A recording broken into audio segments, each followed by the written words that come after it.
the rain is raining from outside. So I just put like raining from outside, but still finding a way to come. But what is it that But we are what is it discussing that we are tonight? discussing tonight? Come again? What is it that we are What is it that discussing we are tonight? discussing tonight? So Madam Ruth Tua will be our guest on the first half of it. And And then and the second half, then we'll go over to Veteran Smith. And we'll continue the show what are from we there. What discussing are with we her? discussing with her? So few days ago,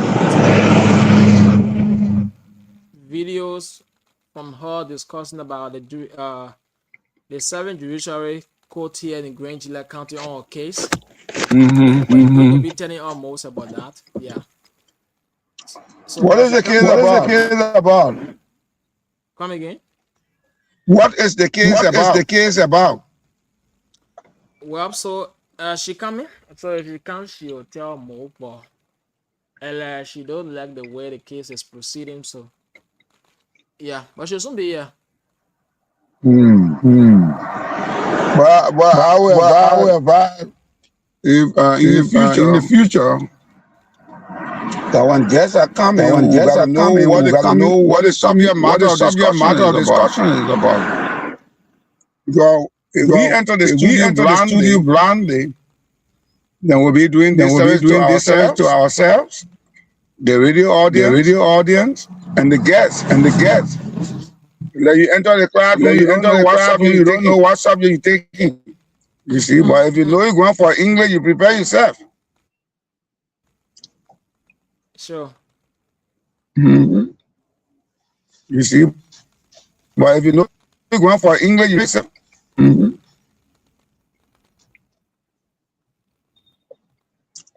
I don't know what is Mr. Wright coming. I don't know what Is Mr. Wright coming? Mr. Horizon gonna be here later on. Hmm.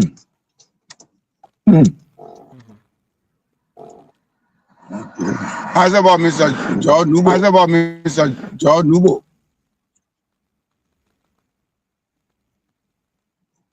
Mr. Number not yet on. So maybe you'll soon be on the show. Oh, okay. Oh, okay. So how you keeping? So how you keeping? Everything is ongoing fine. Everything is okay with me. All right. All right. Veteran, you on the show? Veteran, you on the show? Yeah, but I'm Yeah, listening but to I'm you. listening to you.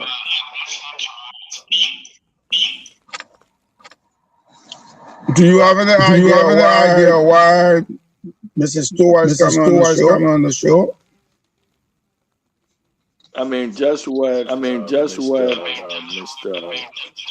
Um, um, our producer our producer Ellis saying, Ellis saying, but I haven't but I haven't gone in them. gone in them.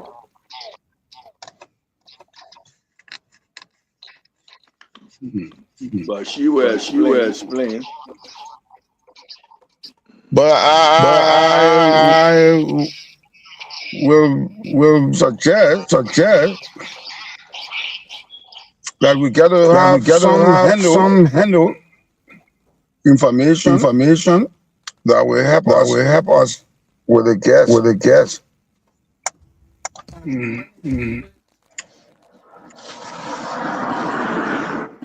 So, Mr. Uru, is she the only guest on the show today? So, Mr. Uru, only Oh, So yeah, so the guest is already here. guest Let on me the try show to the guy's already today. here. she already here, so let me try to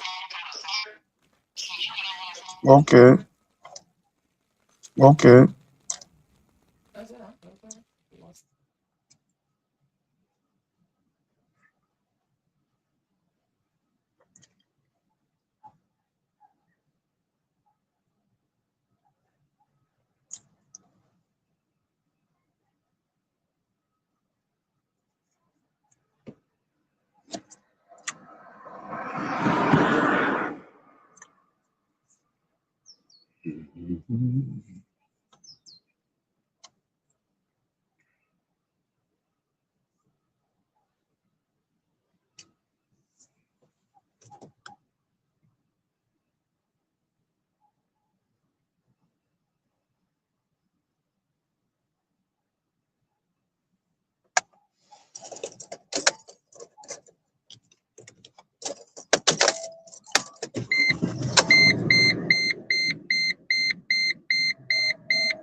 Hello.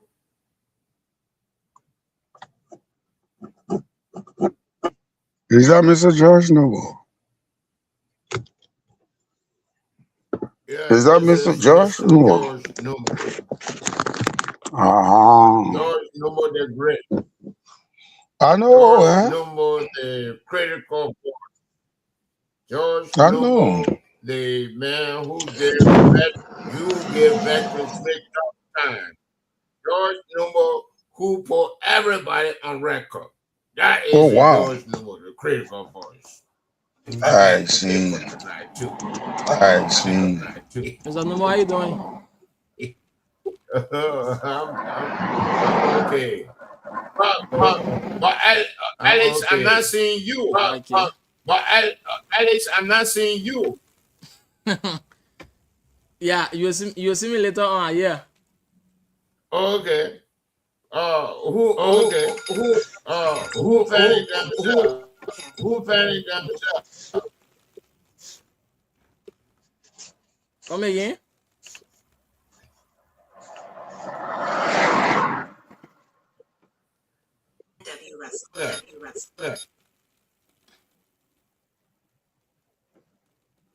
All right, so I don't talk that fast, second. Why calling you?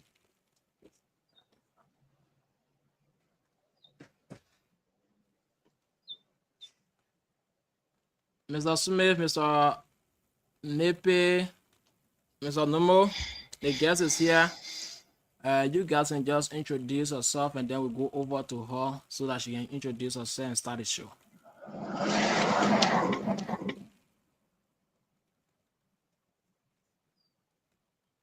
Okay, Mr. Numo. Mr. Numo.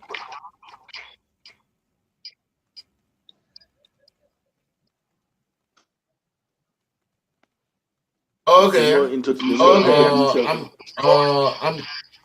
hello. Alex, mute yourself, please. Alex, mute yourself, please. George Numbo.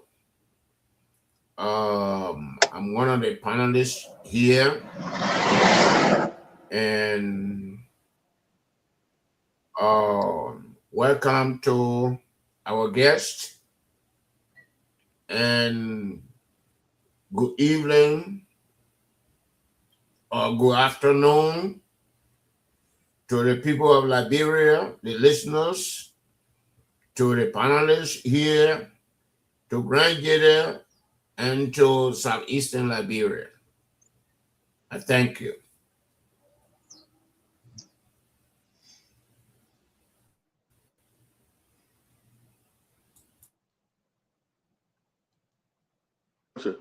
Mr. Honorable Nepe, introduce yourself to the guests. Good afternoon, Madam Tuwai. My name is Christopher J. Nepe. I'm the former political and consular officer at the Embassy of Liberia near Washington, D.C. It's a pleasure having you on the show this afternoon. I don't know what time is it in Liberia, but by 5 it should be something like 9 o'clock. So you are welcome, madam. Okay. Let's Fred Veteran Smith.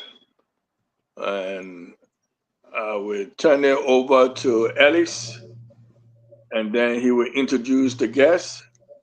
And then we'll start the show. So, Ellis, please introduce our special guest tonight. I'm Freddie Veteran Smith. And so we'll turn it over to Ellis to introduce our special guest.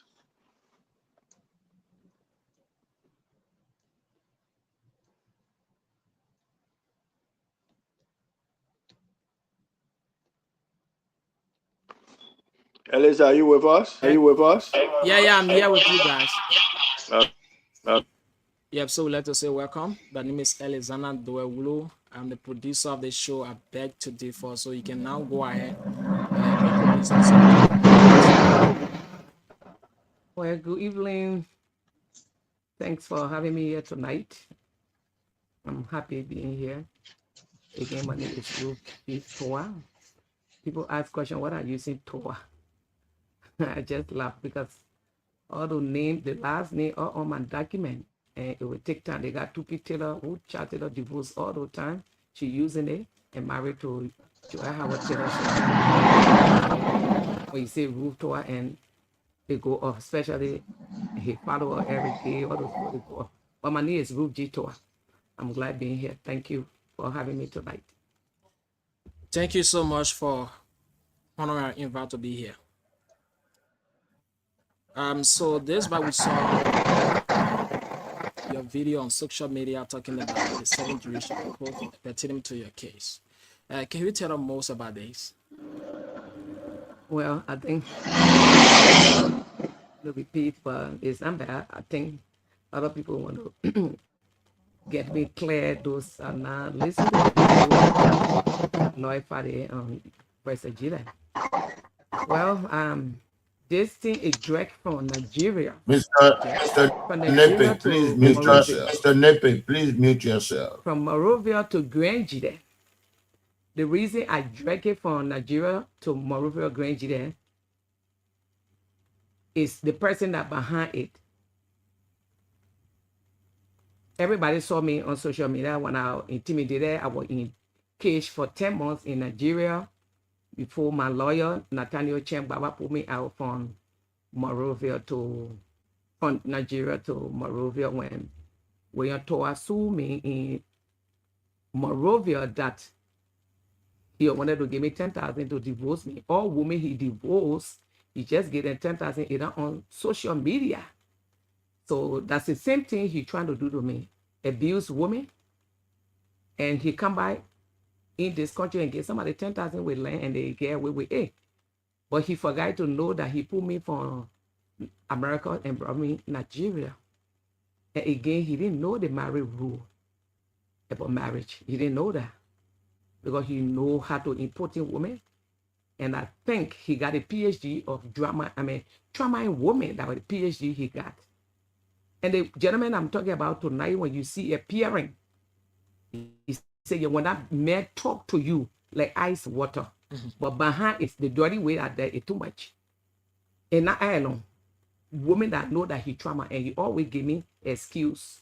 He got any question that I see, he got explanation to give. And you don't judge both by a cover. So when I came Monrovia, the court told him that if he divorcing a woman and whatever she needs, give it to her. Okay. So, and he said he want to negotiate. You understand what the judge said. His lawyer and my honorable lawyer, Nathaniel Cheng Baba, and we went and talked. And I said I needed 50. I said 75,000. Okay. And it came down 50, and I said I want 40,000. And we begin to share properties. I gained 18 acres of cocoa in Dean. His father, like I say, he forget about. I gave it to him. I carried Burkina Faso people. They were living in my house on Sandal Road. And again, the man I want to run senator, he removed the Burkina Faso and brought Nigerian, the place he worked for 14 years. He brought Nigerian. We're here in Grangide on the farm in Dean. The man I want to be senator, not hire Grangide. He brought Nigerian on the farm now and drove the Burkina Faso people that brought. So when you get your child a property in this country, You always provide mother D. If I'm lying, tell me no or yes. So the property in RIA, they took it for him because you didn't want to give it to me because he wanted to give me $10,000. He said, I'm suing you in Liberia. I didn't marry in Liberia. I married in Nigeria in the court. And I went to America. I got married in Kansas City, Missouri. But for the manipulation, because he know people from Taylor time, from Heady time, so he thought that what he going to use. But BRCA administration, they don't do that. So we went straight to the justice. So when I come in, my D, the transfer D, he gave it to me.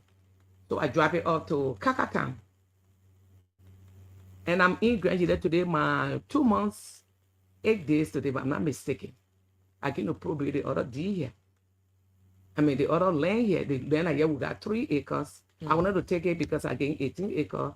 And he apologized that if he can't, he need to be his kitchen. I said, well, and some people think that I came to the man to rob him. No, I came to the man with my whole heart.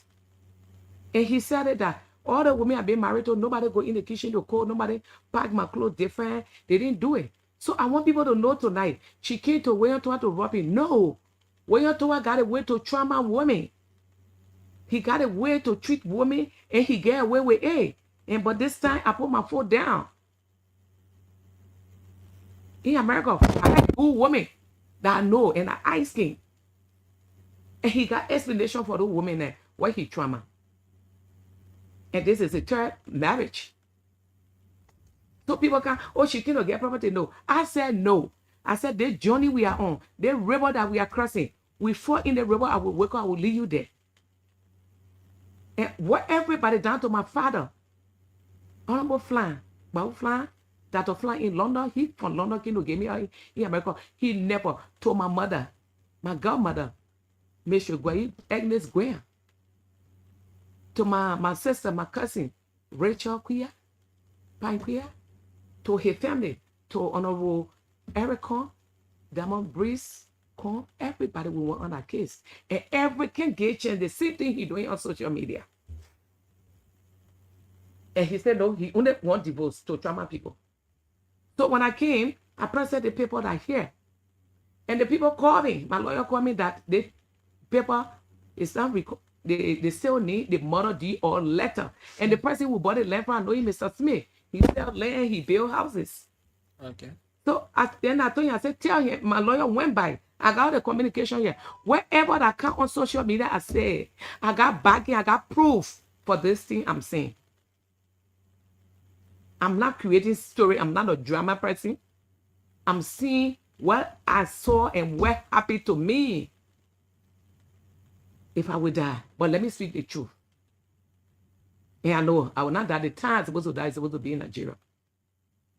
And my lawyer said, I got everything here. Over 6-7 minutes. You didn't make a group call. Nathaniel Chen Baba make a group call with his lawyer and he dropped from there. That's the time he came here in Grenjide. And he went back. And I called few of our family, over 5 persons. My big sister, she my advisor, she said, call those people. And I talked to him, he said, it would take time. But he tried to waste my time. I'm putting my life together, I'm moving on. But he need to know. I need to do everything. They say, the first thing, Liberia will say, oh, Ruth should know better. And say Liberia for 3 years. I mean, for 3 months. And she didn't do what she's supposed to do. So I request for A. I talk to the people, you will tell them, I will say this, I talk to the people, and I'm done now in Grenjide. So when I got Morovia, let me just make it short. When I get Morovia, every day, pay people to come and take my life. We went to bypass the police station. I got a letter here, I sent it on social media. And the police asked me, what's really going on? And I think I sent a letter to you. He wrote a letter apology that I am sorry for embarrassment for this. I will never do that again to Ruth Leruto, that what he said in the letter. But he still went in, when I still here in February, Eric went in the chat when I still got it here that I need to present William Toa ring so they can get married. But who said Eric got? He tell cousin every little brother married to William Toa niece. Okay. They can marry. In Crown, they say body. They can marry to each other, but they don't pay dowry. Every little brother married to William Toa niece. But that every running all his show from bush to be, I mean physically, he running everything for him. But whenever playing the dirty game, they later and people tell him, let the people stay out of your business. But he's pushing the people. Yeah, he write on the feed again. When Inside Jide post when they saw me live, I'm not with Inside Jide. Instead of the campaign, he's a global chair that according to him. Instead of addressing the people coming, I don't want my knee inside. And I always tell people feeling bad. I don't care about your feeling. I'm talking about my feeling. I talk about my life. And anybody come by from where you're talking, man, sister, brother, I will come on him. I know more about him. The time I said grandfather, yeah, I know more from the war. They gave me a photo suitcase. And they put every make a letter to you, make a apology letter. Everyone in the chat room again get on me. Here people arguing, stop it. In fact, when you told I want to be a senator to run on senator ticket, when you told I pay, they'll block us on social media to insult me. Yes, that one I put it. If I go, I will deal with it. Pay people what he read, and this make a plan to do things. During my wedding, Josephine Slew, he loved me too. Josephine Slew came on my wedding and fell on my wedding. And he slept with her on Thursday. And Josephine Slew fell on the wedding, a delay of for 3 hours. It was on print, double show. It was on everywhere. That Josephine Slew himself from America came here and the drama came about you wearing glasses. Let me tell my 4 eyes though. I'm a student now. All the drama she made and made sure she ran away from here. Nobody can fight me. I'm the hair, not the tail. I'm a fighter. And I got Josie. After from that, and I post on social media that where everyone again, he wrote a prophesied note and everyone in the chat room. I put it on social media. It went virus. You can go on it. People comment, yes, you can go on it. And people call me. That's the time when you're to take action. Your backer, this one, it was late. It was late for him because he didn't think that this topic I need to post up to it. I want to run in Grand Jide County. The same way I carry my knee around that I run a campaign for so I keep in the place here. I'm an old keyboard and football for Lagria, Aricos. I've been Denande, I've been Tabu, I've been Tulople, I've been Zonwing, I've been Benwing, Tulople. So when I came by, I said, look, to get it, let me try to. So I opened old Tamo and new Tamo. And he carried my knee around the ironic campaign for Zoe. So I don't know what the proof or what the recording. And I went on smart. I explained, I answered question. Now, every gay wife, Grace, we are childhood friend. We grew up together. Never Mayflower, never argue. Anywhere we go, I mean, America, that with Moses Fiat, I'm the only advisor for Moses Fiat. We will go, we'll do things together. That's how I get every Grace birthday. And I call Grace on the video call because she never posts people pictures. So I used to post a picture and I suppose I want to call her. And every took my phone from me for over an hour.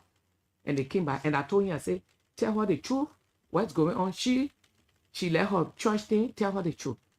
And you'll move on, you'll go ahead. They plan that thing, everything. You go every tour, where to that you won't go Liberia to marry. And he said, I will not lie. He said, did you tell Ruth? He said, no. Her friend said, I shouldn't tell her. He said, no. You want me to buy a ticket, go tell Ruth. I had the key on the phone. I said, I wish you all the best. And I told Eric, alone you're going to marry now. Don't bring woman in the house here again. Because when it's good, they will say Ruth. When it's bad, they will say Ruth. Since I told Eric that thing, Eric got pissed. He got mad. When I came from America, what kind of man, 63 years now, when you said, 6 children with 5 mothers to know that he trauma women. 6 children with 5 mothers. Anywhere, he said, Grand Jide not like it. Well, we're going for guest speaker. I made him guest speaker for Togo. Moses Piare, United States born. Even the last one on Grand Jide People Women program.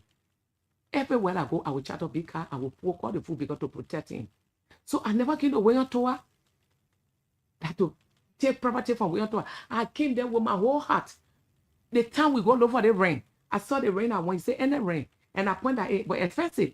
He said, promise me if there will be our last marriage until death do apart. And I said, yeah.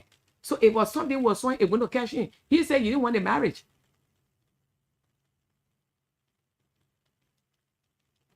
Aaron made that post against me. Talking, he made a post, he insulted me that you see, when you're told I need to gain value. Hell no. When you're told I using my name. He using me. He using women to bring, when he do a dirty work and he use woman who well known. I'm a well-known person. I'm a well-known person. I'm a giver person. I'm a good heart person. Even the problem here, when I think one of our Fred Graham wrote that why they met PhD coming to roof. If Fred Graham will not come to me and talk to me about this man attitude, I will wash up. But the way he talked, just a sugar. The way he walked, the way he talked, but he's terrible. He's horrible. He's dangerous. Human being you looking at. They brought arms on me. Trauma me in Nigeria. Meanwhile, he brought woman in the hall. We went on our conference. They talked about it. He moved out of the hall and left his wife Eric with me in the house. So whatever I do in my house, in the street, he talking blah, blah, blah. So I came to the decision, I tell the family. They said, well, say he moved the house. And Eric moved. When I told Eric move, I was sitting on the step in my house. Eric coming left. Crossing over, no excuse. So he walking when us coming back the other day. I said, say, excuse, this is my house. I'm married because they may not know about married. You wouldn't marry somebody and go in the corner and divorce them for land, piece of land, 10,000. But I work for 10,000 3-4 months. Maybe I did that. Eric got bracelet in your hair. Every hair here. I don't want to move the weekend. Now when I cut the hair, the bracelet in your hair caught me.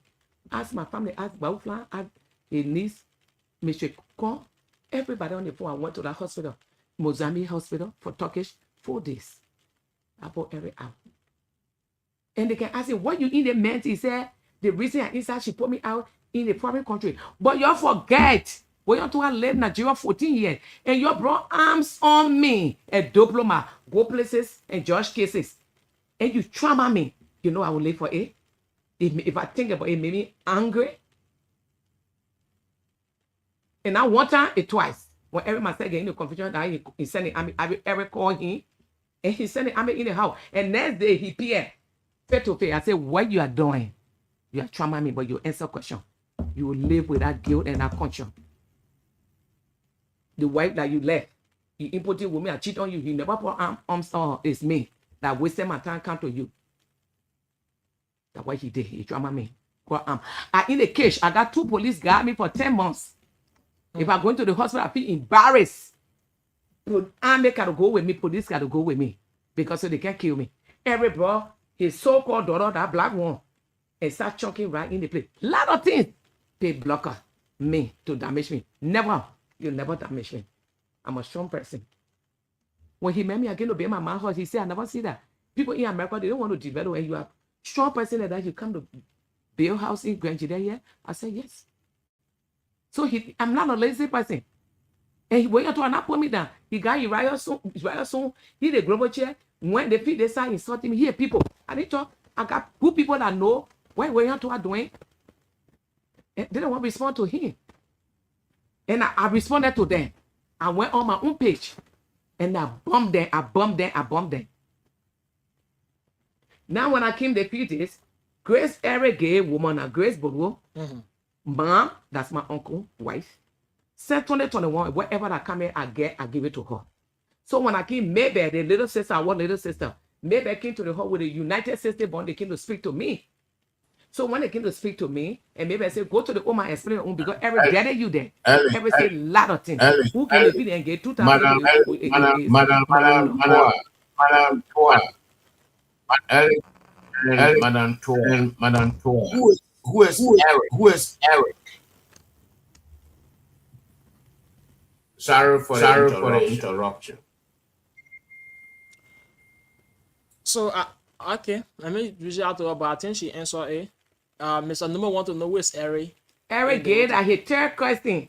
They from Bewedi. And we went to have been in Nigeria 11 years. When the neighbor people have confusion, the Bewedi and Johnson. And I brought him. I said 1 week. We mobilized here, picked William Toa off from the bridge, and we went there. the service he gave, all the barrel I sent for America, it was in a name. We brought immediately we left. That me he called him. When you ask a person, he don't answer phone. Everything is sister rule. And that's why I told him, I said, please help me. He said he want to go to Nigeria and go to school. That what we talking there is me. But that time when I lived there for 11 years. In my influence, he went there. And the same time, I gave him my best friend and cousin. That person I'm talking about today, who ungrateful on social media, writing, insulting me, telling me to turn rain over. Mr. Producer. Yeah, Mr. Nebe.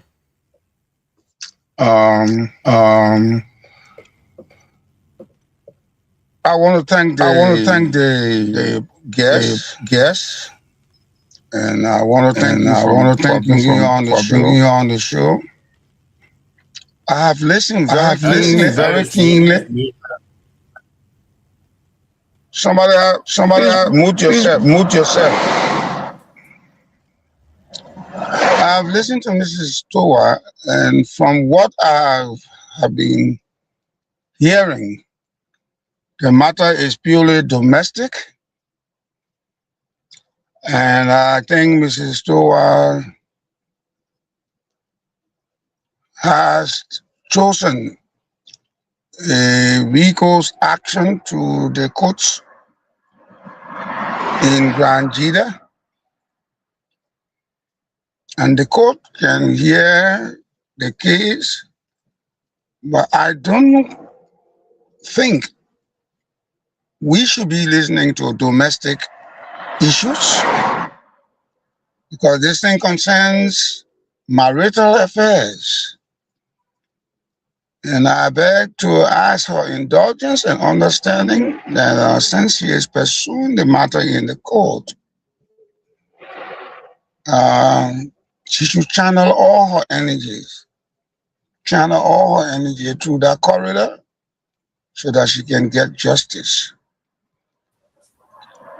She is a mother, a beautiful lady, intelligent lady. I trust that she will understand that a matter of this nature is purely a family matter. It is centered around divorce. It is centered around the family that she has had for some years while she was in Nigeria. So I will encourage her to let us not go further with this conversation on this program, and to bring the matter before the public. I beg to differ. Well, before you beg to differ, please understand, I will not countenance somebody's domestic problem to be brought to public discussion. This is purely a domestic matter. And this station could be sued for entertaining a matter of this nature to discuss the woman's public business, Mr. Towa's public business, private business, in the public domain. And then I think it is sub judice for us to entertain a matter that is before the court. What will we do? How can we handle it?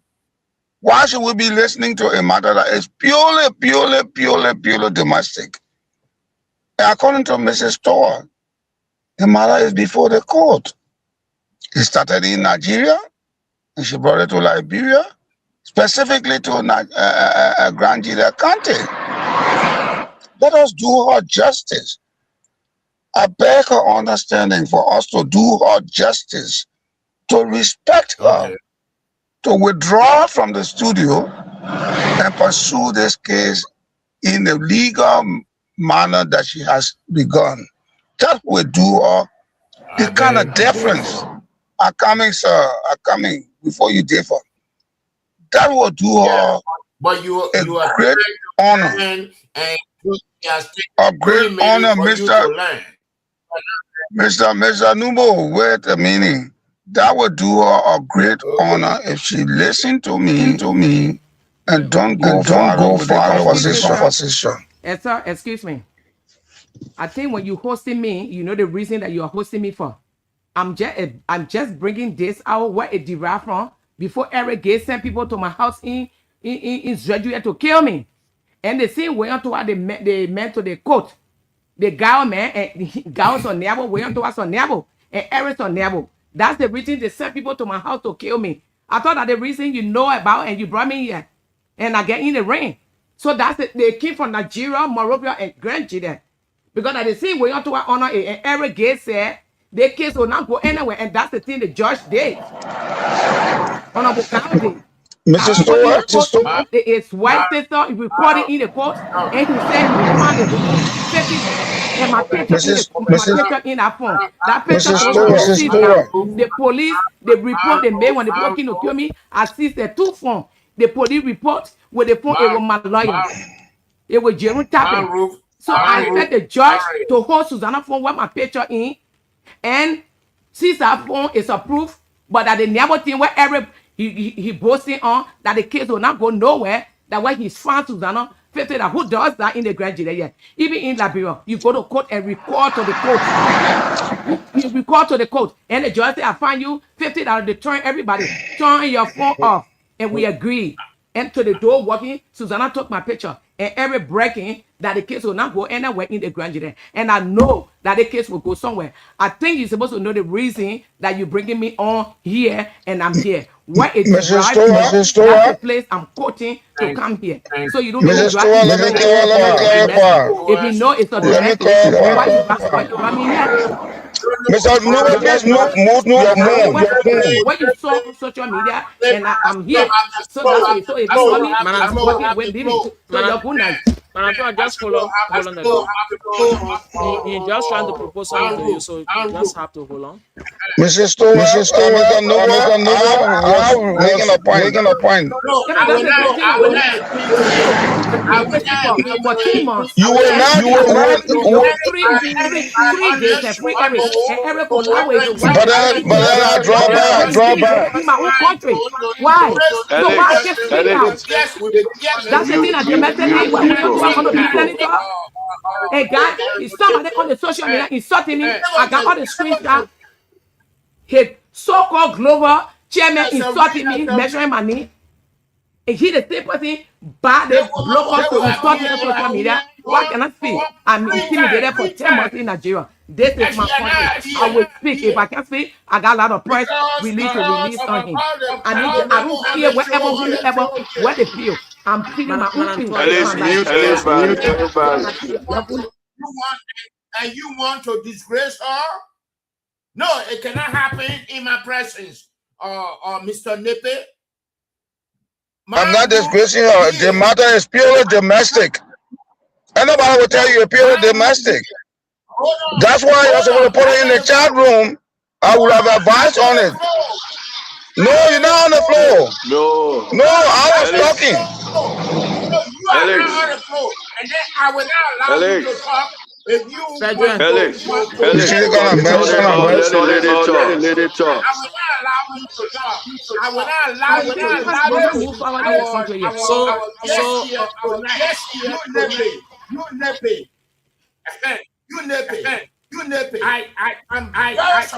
I'm surprised of you. Alex, mute.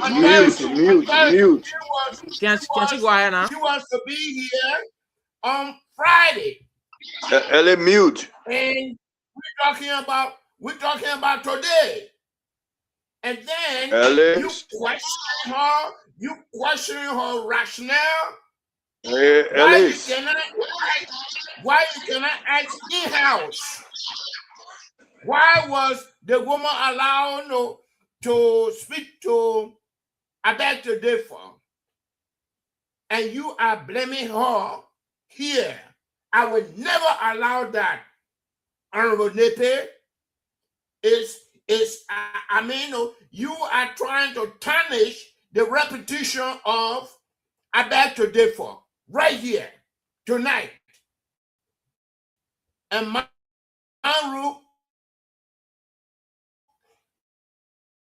I appreciate appreciate. But that's how we the men, or we call our ladies when we want to respect them. I appreciate your courage, all the explanation you have done here. I mean, Mr. Toa appear on the show, no, I think 2 or 3 times. And this is your first time here. And the fact that we allow you Mr. Nimbe, appear on Mr. the Nimbe, can we just hear the flow? Alex, mute yourself. Alex, mute everybody. Let the lady talk. All right. Go ahead. I should go ahead. Yeah. So what we talk about, why the gentleman talk about is a domestic issue. Why? This man appearing and talking. So I will speak out. That speaking, I did not get Johnson. I contact Vivian Johnson in Monrovia. And the man press release on me, and I released mine. And the man continues still here. He tell cousin Eric Gay, send people to my house. I got a video. Play the video there tonight. And I can speak out and get Johnson. Oh, Ruth will talk tonight. Because since 1990, I didn't see it gone. And now one time it's twice bright arms on me. And every on social media insulting me. They got one new John insulting me. And it came here. And every breaking that I will not get justice according to Gao. And Gao a PIA. He exhibit it in the court. They made law. No, everybody turned for all. And the woman recorded video twice and pictures of me. And Jerome Tape noticed my lawyer and said, excuse me, the woman recording. And when he showed, he said, yeah, they want to give it to the clerk. And the clerk played the video in front of everybody to the court. If I'm not mistaken, we're about 20 or 25 in our court. And Tape said, you see this are happening? The woman tape will not even play it yet. But yet the recording coming in. And he said, Tape, don't tell me what to do. I'm a judge. And where all Eric said the drinking, it came through right in front of my face.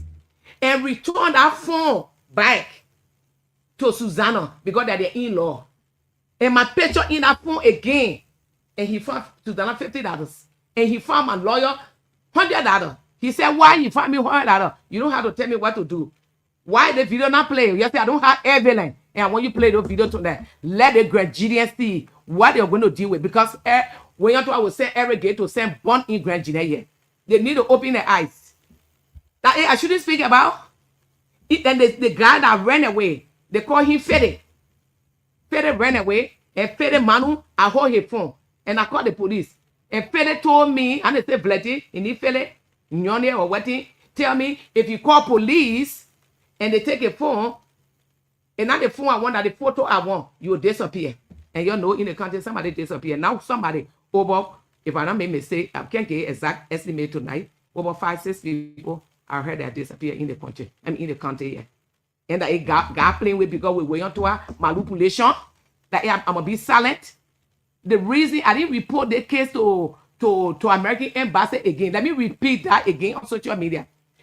Honorable Sarah Bessler Nyanti is my good friend. When they came to Nigeria, when I was married to Wayantoa, the president, all the cooking, everything, it was me. And she myself, she cooked, friend and sister to me. When I entered Monrovia, I visited her to her office. She invited me Christmas dinner to her house. And when I reported Eric's case, and she said, you are my sister. Anything, let me know. Because she foreign affairs minister. So nothing can embarrass Liberia with American. That's the reason I taught on the FIDE. And I said, you know what? I will release press. And I did that. So when you're tour, he got a degree. That's why they say he bought a PhD. Because as some person a PhD, go to your level, go marry to PhD people, what's a master degree people. Don't come local because he won't come local to use women. He won't come local to find people that he'll use. Because rules of people pressing. I got organization here I'm running. I'm a CPI vice president. I'm a United States born. I'm a Togo States born member. And I got people here, even get in law. Zion was standing to talk that I carry for a line. I don't have anything. I want their money. Who sue people in Liberia here? And they need money. And I said, all the lapper are selling master sell lapper. You didn't pay. I'm not manipulating you. I'm saying the truth. You Zion, I gave you man, my cousin your best with me here. I did good to all of you. And all of you that stay in the corner that today, my time, you're laughing. But I got justice. So I didn't come to wait on to rub it to squeezing. But when you rub pepper in woman eye, trauma woman, and he get away with it. And this one, I drag it with him. I stood up the man and fighting and get justice. It's not about material.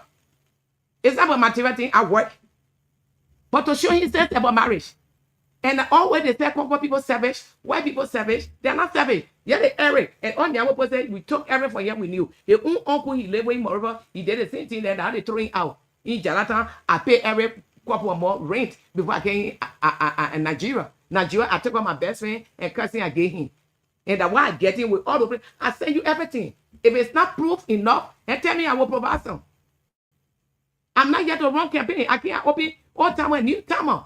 But also come together. The house, our sister, our mother, make possible that I a cancer. We went to the market and offer clean campaign. So people now know they laughing, is you laugh. But I'm not person that manipulating. I got everything. I got is proof. And when you play those videos tonight, where Zion Bodo and Great Bodo then didn't wait. And when I got 6 children with 5 mother, every got 4 children with 4 mother. So that's the same thing that what my father, so-called cousin said, she pay rent there. They didn't think about it. She wants to people to get money to pay away and go more.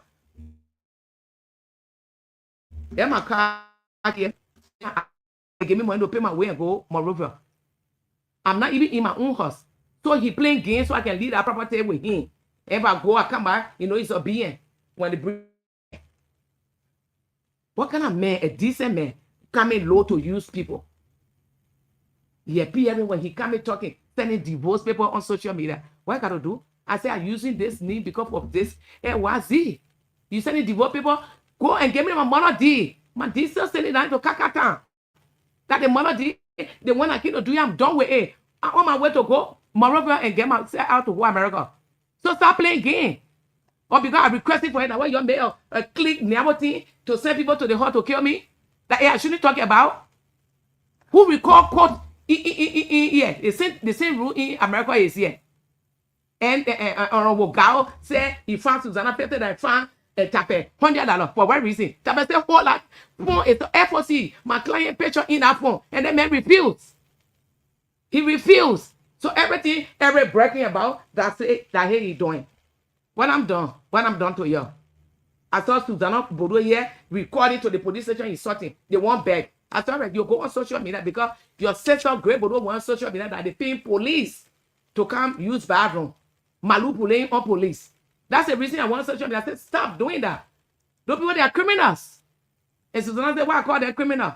I said, you are criminal too. If you record it in a court again, taking my pictures, you are criminal. My life in a, I'm seeing it today. The Susanna Bodo, the Zion, the Grace, all the Bodo here again, the Uriah Son, the Wayon Toa. My life is in their hands. That's what I'm saying. I thought about my honorable Sarah Bessel here today. I was saying, recently I didn't report them 1 year. If I say I'm interested, they're going to come and get me. But I don't want to do it. The woman, she's a good sister to me who got good rapport. That the same woman get Wayon Toa and CV. He's supposed to be in Ethiopia ambassador. You heard him, women once say no. That he lose that job. The same thing we talking about here, that he on here. That I shouldn't speak my mind. What Ru will talk. I'm not living with Wayon Toa. I'm a grown woman. I'm 50+ year old woman. So what you talking about? And somebody doing wrong for us to talk in the community. That the person call it up. You see, he can't solve so minute he get it, he done with you. But the capital not reach it. And I'm a graduate. I got it right who I want to support. But I'm not here for campaign. I'm trying to get a trauma out, trying to settle my properties so I can get out. The court we went to, the judge there, Judge Doyle, Shea Doyle, Honorable Shea Doyle, wife, he went to the court and he wife pardon the people. When they coming out, they insulting me. when they coming out, they insulting me from the court. And my cousin, Miss Donkey, Felicia Donkey said, don't say nothing so you can spoil your case. Why when the case come out, you say lie. And the proof is here. But that man, I won't touch it because guess what the lawyer said? When he go buy liquor beyond the court there.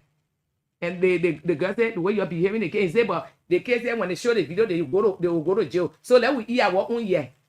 Can you imagine? Let we hear our own year. So that why we postpone it. The first time, the lawyer not show up.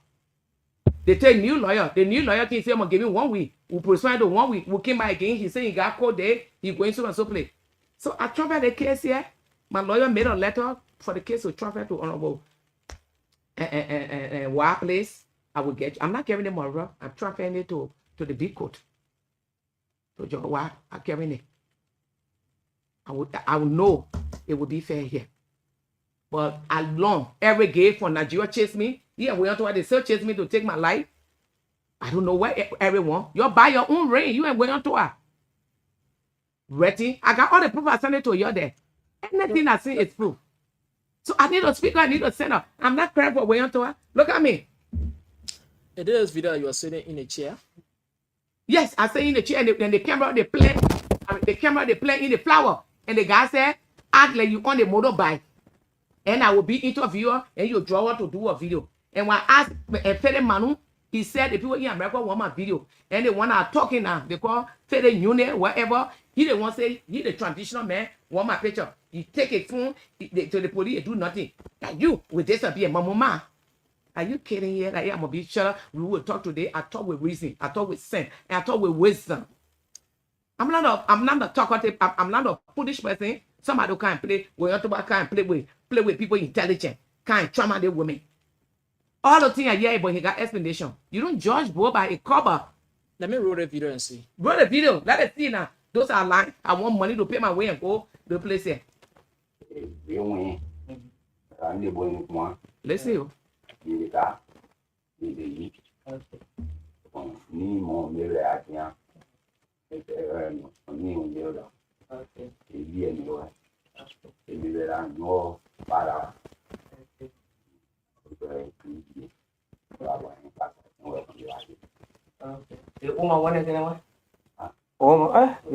Mà bé mà riang ảo à mẹ đứa bảy nhưng mà ảo bộ yên đồ làm món người chú về chuyện gì Anh đã nói ai giờ cô mà gửi ra gì điều ăn được rồi thì cô mà nó ai bởi vì nào cô mà nó có chủ trương nào yêu nó có mấy bé nó chủ trương gì đấy nó bảo mẹ quê ATM nó gì nó bảo ở quê ở đủ cô đã gì đâu cô đã ở quê quỷ bác bút lệ bài ấy điều nó quỷ ở đây ATM bảo chị xe một bên kia bà ô mà này nó nếu mà mấy chỗ cái gì này chỗ này mà tên này ô chỗ đó thì có mấy chỗ này chơi thì nó bring cái chỗ chị xe ở kia này you go there and carry it chỗ này chơi thì nó bring cái and carry it okay yeah because the number because I just went to the body say me want to your phone for it so you are recording everything right yeah and the way they talk it because so I did before me so yeah me too.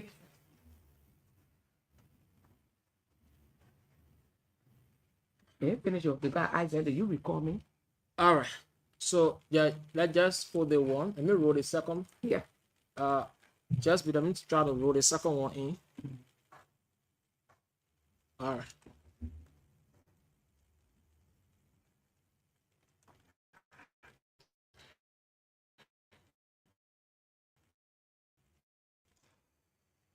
Look like let's try and see.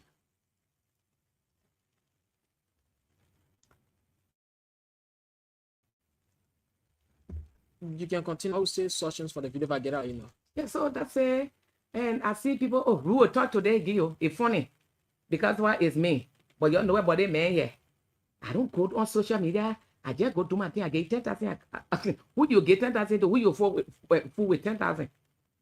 You're appearing. So you want to get a PhD about Trump and women? And they say you don't get it. Some PhD person. You're not be treating women like that. In Minnesota, The one that run his campaign. He slept with her, she run his campaign, everything he done, he drop her because he lose. The crew woman they call Josephine, the one that get paper, but she doing living to live. They got a place they living here. That woman living together. Most of them never people know him. Immediately he got a green card to help that woman. He died green card. The next day he cash it too. And any other woman that gobble, couldn't get, she died again. Promise again for promising rent. He betrayed the guy again. Your own neighbor sister, we own neighbor from the neighbor, but they are not family. She eat the one there, right there. The one went to a hot in Morovia yet. He got a small train because PhD, you don't go for PhD, you don't go for master degree. If it's associate degree, you don't come down. The one whether they take how they get 70 full chunk of water, waste a woman hot water. The water is the woman hash. The woman that God will give you now, where to her, proper sea will be in your house, will not talk. She'll be like snail, no blood will run in her. Because you complain about everything like baby. You complain about the woman next. Those 6 children were 5 mothers. You complain about them. The 5 in America who are less yet now. You complain about them. Me again, is there a hash again? Let's do and roll the second video. Then we go back to the panelists. So they can answer 1 or 2 questions, then we let it go. Breaking women, what they? Yeah, so let's just roll it one quick. So this is the next video.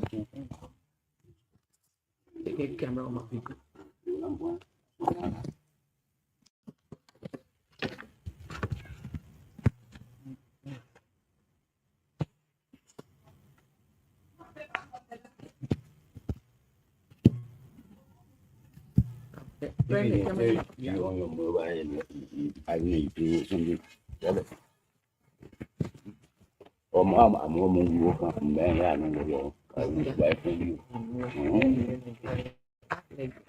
On the motorbike. Okay.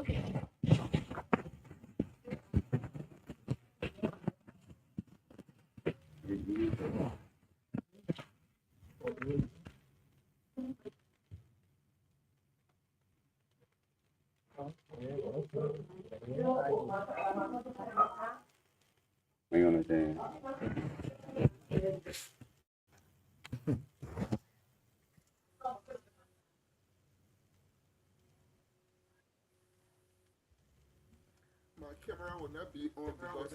All right, so the video just went from 1 minute where they were playing it something. Yeah, and now when 1 minute for the 40 seconds, the one on the Palaba, what you recording me for? Yeah, we played that okay, video. so that's the 2 videos I have. Okay. But they said no evidence, but the judge refused to play those videos. Okay. I carry with the police, we carry my lawyer, carry the phone. He said, you want to play on the phone? And he started, they start the drama now. I came by, I bought a USB. I carried it. When we get there now, that different thing again. They won't play. That's the play now. My lawyer found out that Susanna recording. He entered on me angry. You can't tell me how to judge my case. I find you $100. Can you imagine? And the person that record you, including me, and my lawyer said he saw 2 pictures when I was working in the court. She took my picture, and when I about to sit down, she took my lawyer said, you got 2 pictures in her phone again, plus a recording in the court. Panelists,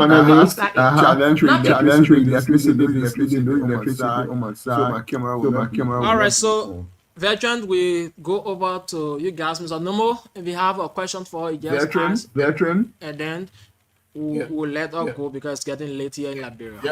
Yes. Thank you. Okay. Please, Mr. Nemo? No. I come in. Mr. Nemo. Yeah, but you have to wait. We have a second guest, so we're waiting patiently. That's why I'm about to say. We have a second guest on the show. Okay. So we allow you to ask 1 question, the guest gave a comment, and we call it for a day. Our guest waiting. We have a second guest or panel? Yes. Okay. Doctor, you heard my excuse? So as soon as you ask your question. Hold on, veteran. Let Mr. Amos Wright come in, and then I make my comment or ask my question. Because he just asked. I said my camera will not be on this evening because I don't have electricity where I am. I'm hearing we understand. And I will just use the microphone to talk. Thank you. We understand that. Does that Okay. resonate? It's my turn. And I understand we have second guest. And I will take maybe a minute or two.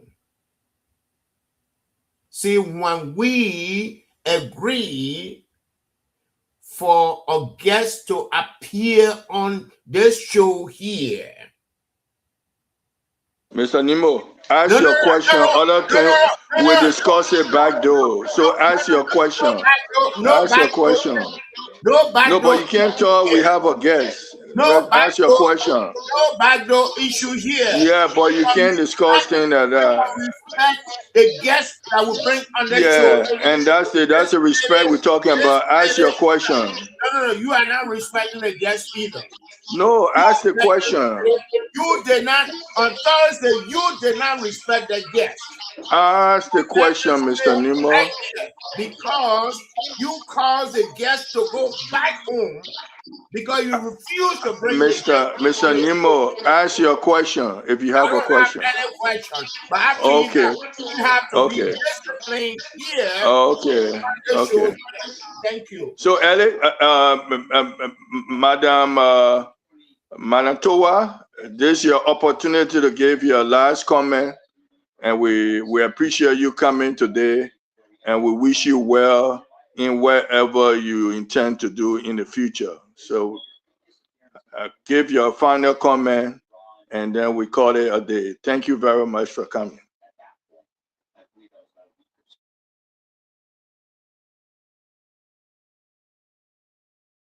Mr.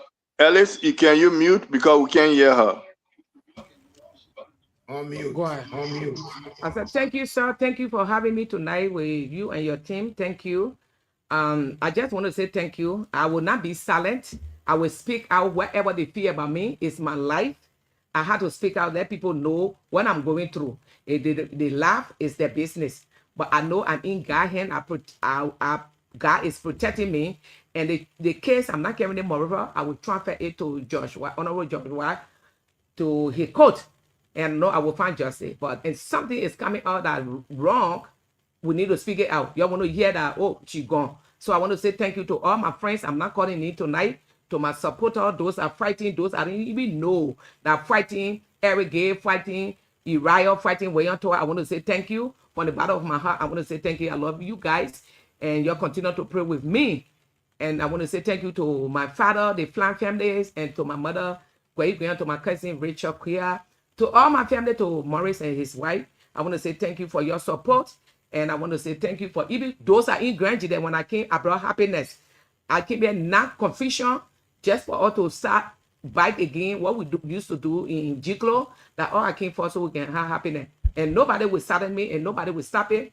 We open a chat room today for Jide, Grand Jide, and old timer and new timer. We still continue. Who want to come out for the support? You come and support, and I want to say thank you. And I'm glad being here and in the show when you invite me. What I'm trying to do, who fighting outside there, wherever Eric said, wherever you want to do there and go get a ring, wherever, I feel, but if you feel you love Grand Jide and you want to do the right thing, when they told you on the case, what you're doing to the woman is bad. And you say you don't care, but now it's coming by here. It comes right back in your face. I said, wherever the river will crossing, we'll jump in that river, but we'll leave you there. You know you buy in Grand Jide, I'm a Grand Jide. I have the right to endorse whoever I want to, but it's not now.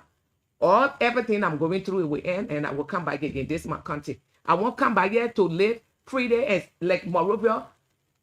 I don't want to come here and pay security. I'm paying security now $20 at night. Because when I talk to send Eric here by midnight, because midnight when Eric enter Niabo, they call me. I'm not wicked. The Niabo said I donate to them, lawsuit to the town chief from my foundation, Jide Ambassador. Not for Wayantoa. So people know me. And not being Wayantoa, the people know me. That through me, Wayantoa won't pass to know people. And I introduce him to good 5 places. He did guest figure, and he think he reached in town. No, honey bunch, you're not reaching in town. We still in that river. Just leave me alone. I won't be peace. You leave me alone. I beg you then. Those are watching today. You call your Wayantoa. Let me get my mother I'm going because I can probate the D here. And I think that I'm going by. Everything is done so I can go by and put my broken pieces together. But he's still playing game because he won that land. That's all he playing game for. You can't get it. He can't get it. At the question, they say, who want to vote? I didn't vote. I didn't marry in Liberia yet. You thought you were going to manipulate that way you brought the case here. And I want to say thank you to Honorable Nathaniel Chen Baba for standing up with I want all women to know, beating you in the closet because they will get better. I tell one of my friends, I said, look, this is it. You won't get married, you mad. If nothing changed, you put on a ring. Nothing will change. Morgan will never leave a black hair behind. I say he changed, but he never changed. But he wear that coat suit to trauma women to come below who he will use, high school graduate or non high school graduate to use. But it's not the other one yet. It's wisdom I'm talking about. And I will speak out. So I want to say thank you to all my good friends here, the Jida Ambassador, the old timer and new timer for your phone call, your prayer. I want to say thank you. Thank you. God bless Liberia and God bless America. Good night. Thank you so much, Madam Toa, for coming. Thank you. Thank you very much. Madam Toa. And Ellis, thank you for that guest. Mute your microphone. You can play the team song so we can get in the second half of our show.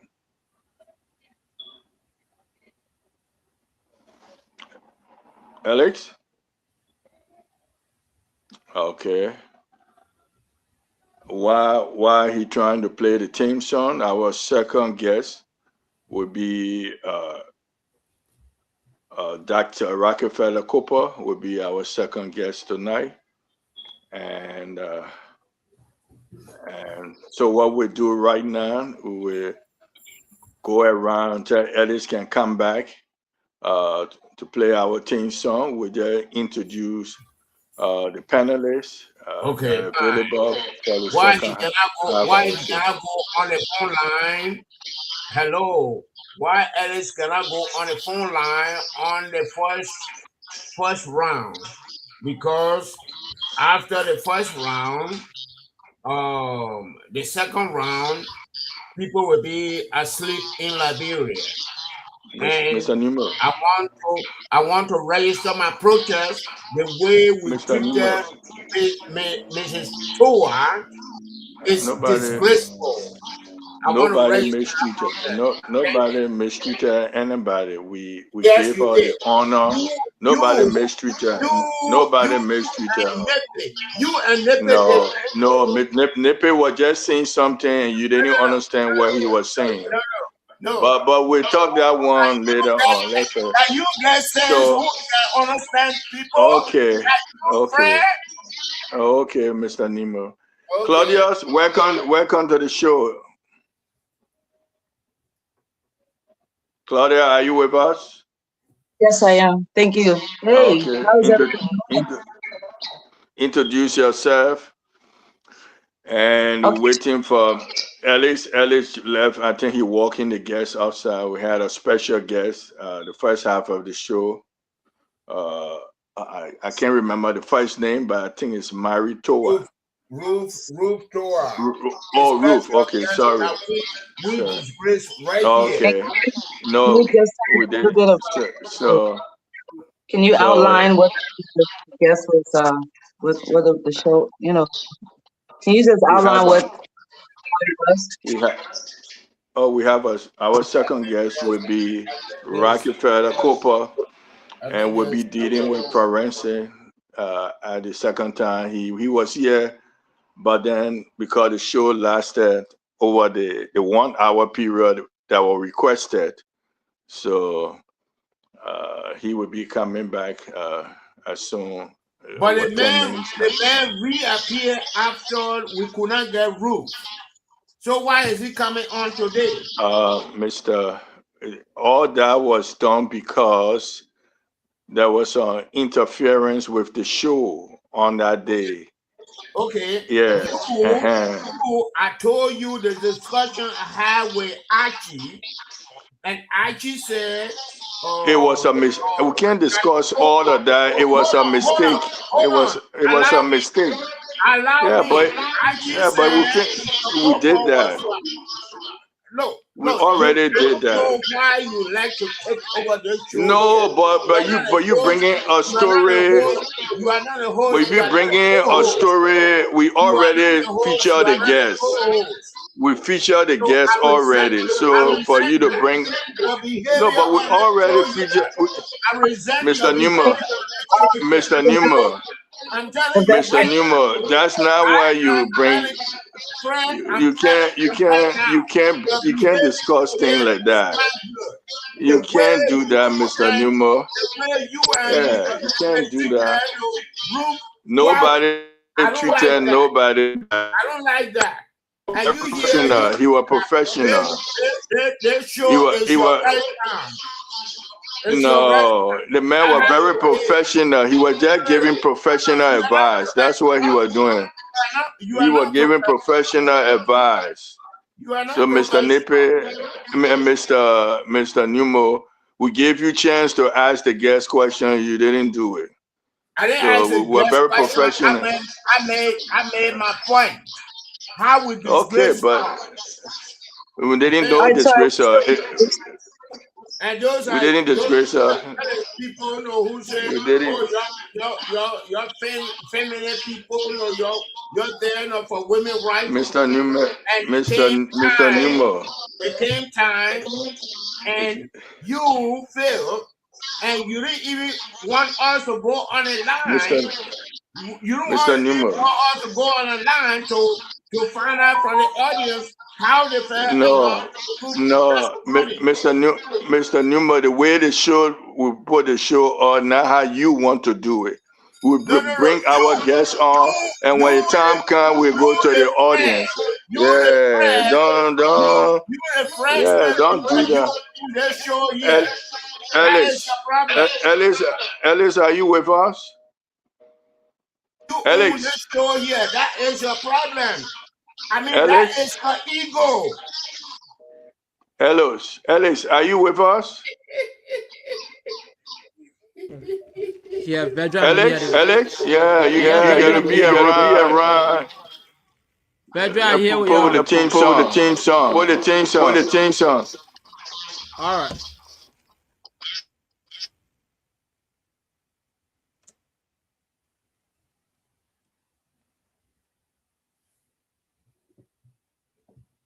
Grandmaster steady, from push to down, from market to yard. It don't matter strong, we hit it hard. If the thing not straight, we go talk 'em. If they hide the truth, we go bring 'em. If you vex small, and fool yourself, you must speak for vex people.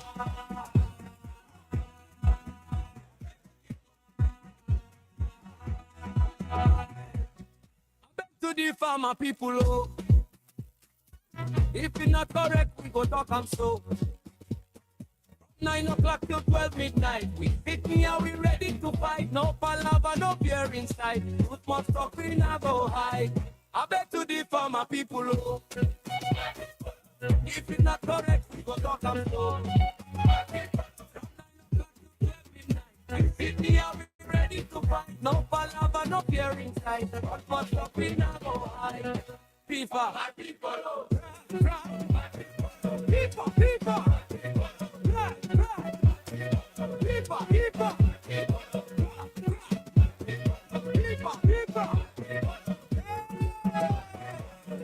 lead action.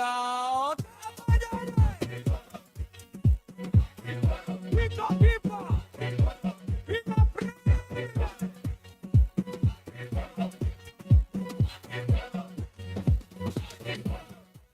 9 p.m. to 12 midnight.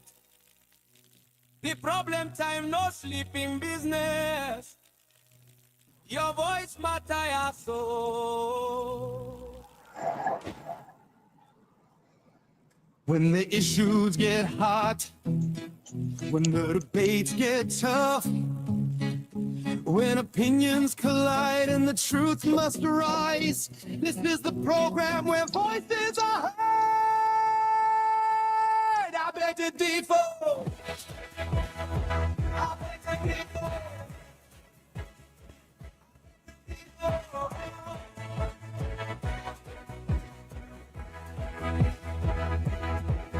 hosted by Sheku Koroma, co-host Archie Wright, produced by Alex D. Wulu. Every broadcast night from 9 p.m. to 12 a.m. The problem time is here. To 10 p.m. We connect with our media colleagues for the very live updates from River G County, Colby County, Nimba County, Grand Bassa County, and other counties across Liberia.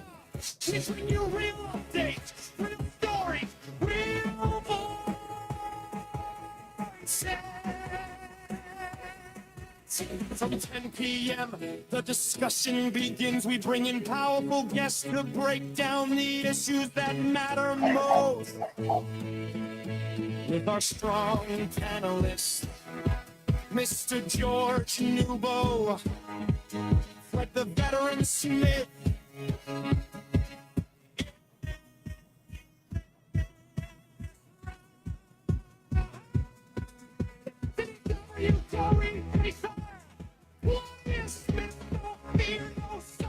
no hiding, politics, governance, bigger updates, national issues that affect you.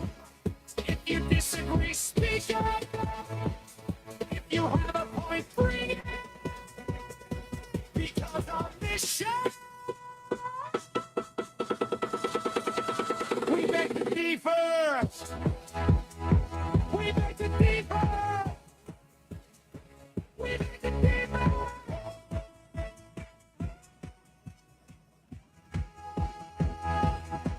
We beg to differ.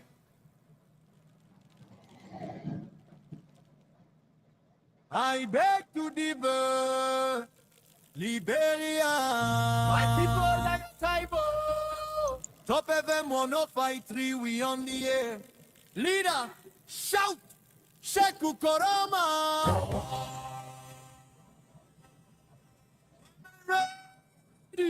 Archie Wright. He not play. Alex D. Rock, producer correct. All tonight, we beg to this day. I beg to differ, my people. If it's not correct, we go talk them so. From 9 o'clock till 12 midnight, we sitting here, we ready to fight. No palava, no fear inside. Truth must talk, we not go hide.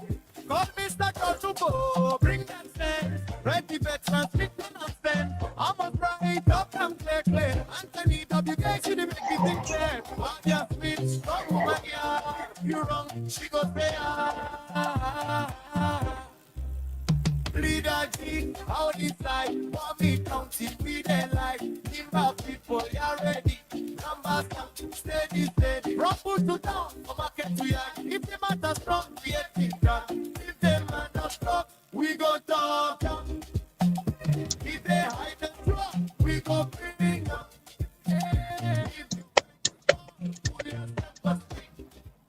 I just feel guy. We go talk. Okay, Alex. Yeah. Yeah, the guest will soon be coming on, but before he come on, we just want to discuss something before you start the show. All right. But mommy, I thought you should also call after the show. Yeah, I did that.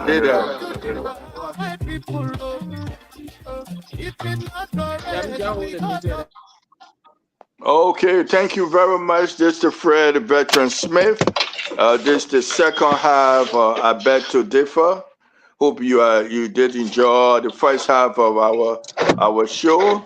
Our first guest, Ruth Toa, and she was our special guest. And hope you listening to whatever she said, and you can be your own judge. This is Stop FM 105.3. I beg to differ. So the second half of our show, we have Dr. Rockefeller Cooper And he was with us the other day, but we told him to come back on Saturday because there were certain key cases that we were talking about and we couldn't complete. So he's here today.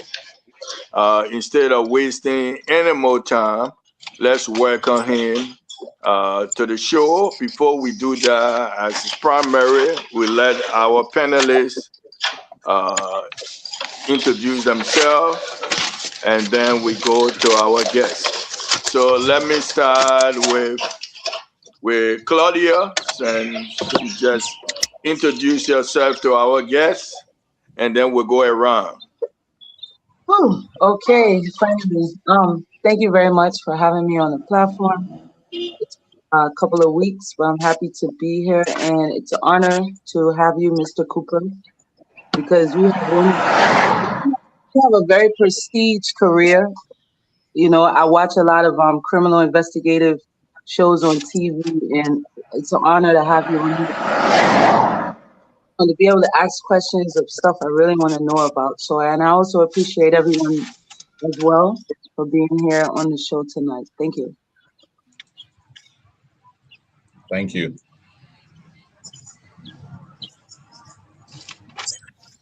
Oh, I'm sorry. My name is Claudia Smith. I'm known as Claudie, also as Lady Emotion. And I'm a female journalist in Liberia.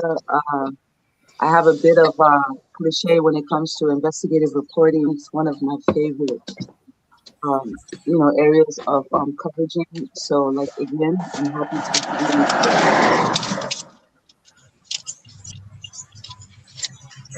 be Okay, interesting. Mr. George Nemo to introduce himself. George Noble, I think we interacted a few days ago. Right. Welcome back. Thank you. Thank you. Dr. Cooper, it's a pleasure welcoming you to the studio and to the Radio Land. My name is Christopher G.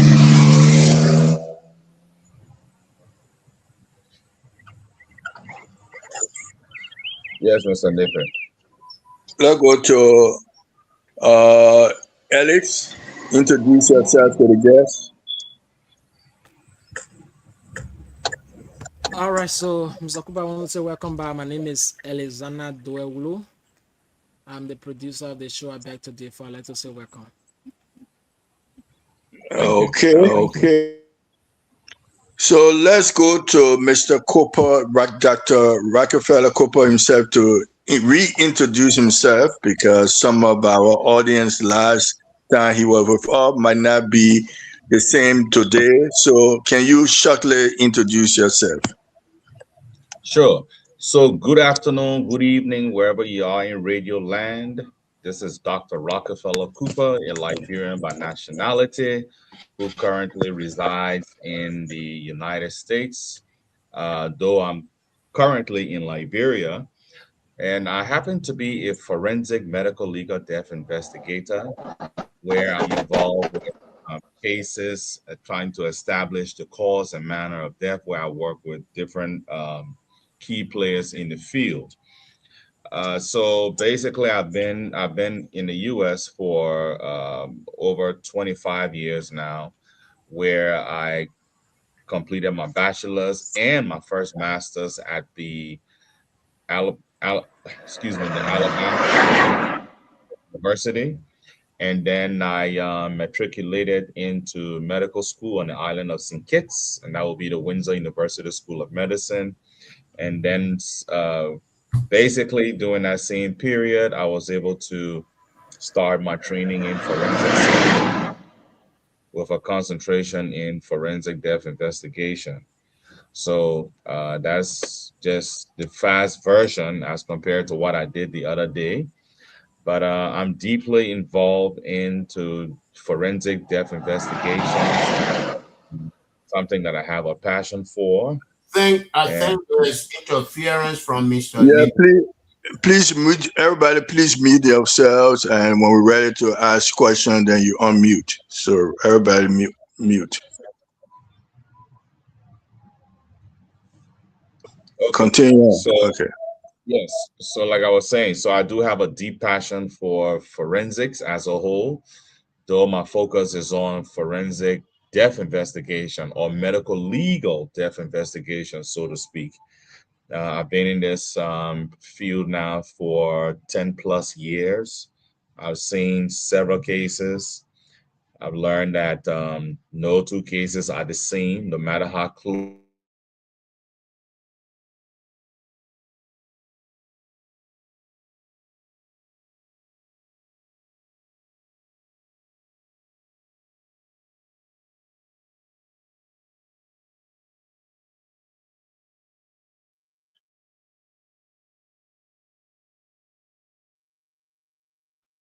Alex, what's going on?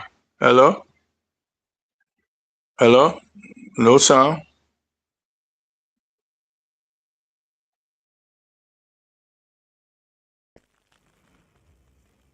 Pedro, Oh, it's not hearing Oh, it's not anything. hearing That's what. anything. That's Are what.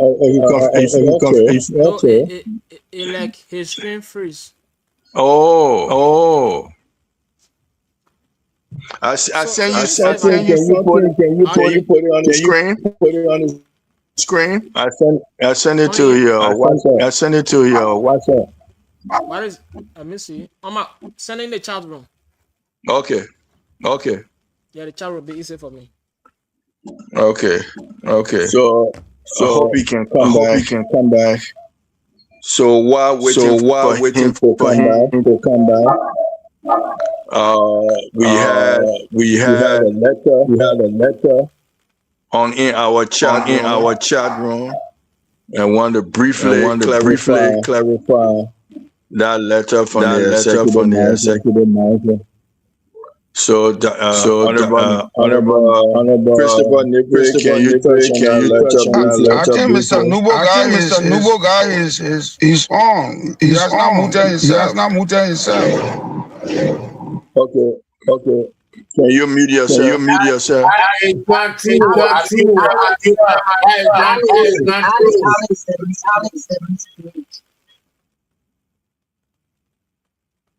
Brother, mute you. Mr. Nibre. Can you go? Yeah, I'm right here.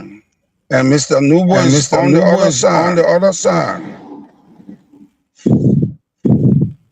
Can you talk about the letter? Yeah, I read in our chat room. Somebody has getting echo. I hear myself. Can you close your microphone? Everybody except Honorable Nipo.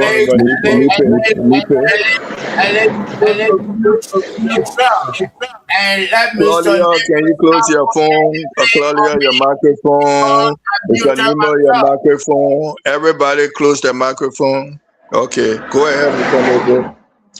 Yes, I read a letter dated March from the executive mansion, and I was not pleased with the way the press secretary wrote it, because in the body of the letter, there is something that being read that the Guineans Soyo crossed the border to the Solumba, I'm paraphrasing, the Solumba area, the land which Liberia claim or lays claim.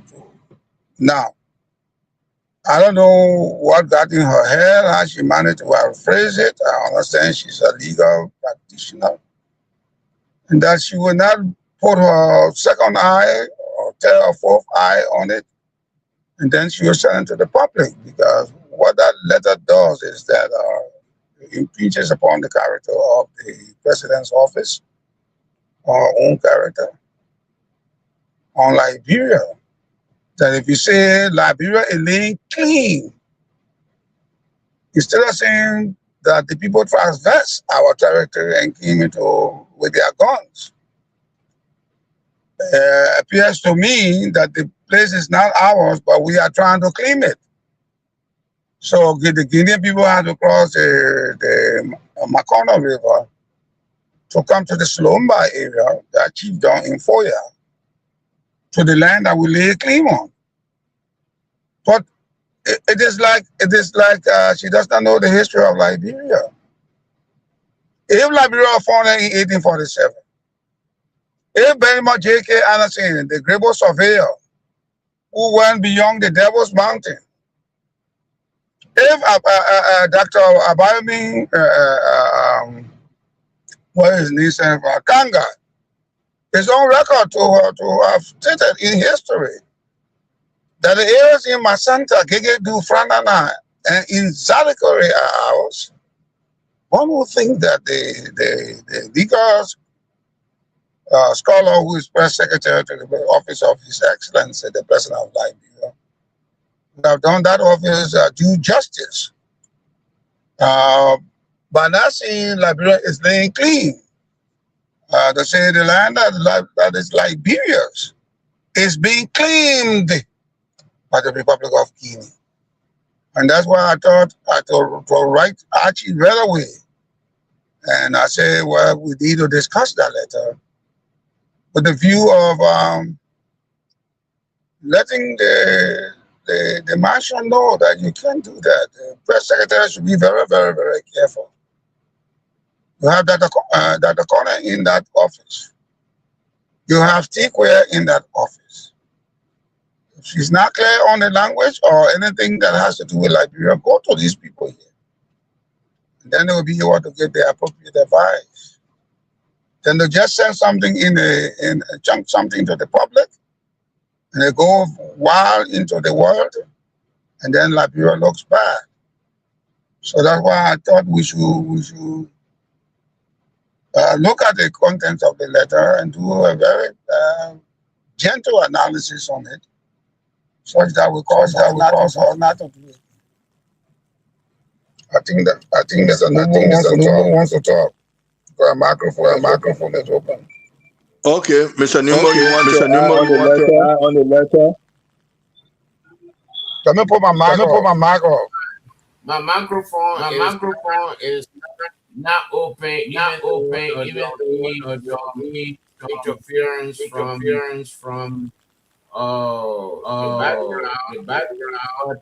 I'm still waiting for us to come back on, and we proceed with that. Thank you.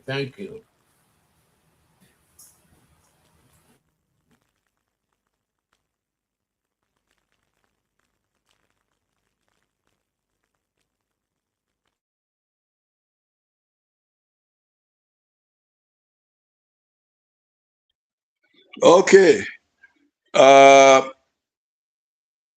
And in addition to what we should do, I mean, you heard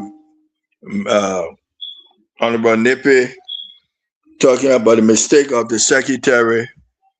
As we move forward, what recommendation can we give that will put her in a good light of what will you call an honest mistake or deliberate mistake, and if so, how we can rectify that letter? Well, for me, the government is late. The government should have attacked the issue, the border issue, from the get-go. They have not done anything that is documented. I have not seen any communication to Mano River Union. I have not seen any communication to ECOWAS. I have not seen any communication to AU. I have not seen any communication to United Nations. So it means that the government is I would say not serious. The government feel that the issue is not critical, and they feel that they can solve the problem by having a cookout between Guinea and Liberia. That is my position. Thank you. Claudia, can you add? If not, subtract. Mr. Nipple, can you add or subtract? What can be done? Mr. Number said it's late. Let Claudia go before. Yeah, Claudia now the answer. Claudia. I think Claudia gone. Yeah, she dropped. So is it late for correction to be made? I think they pulled the letter down, but whatever you put in the public, it's gone. So what can they do now? Everybody know about it.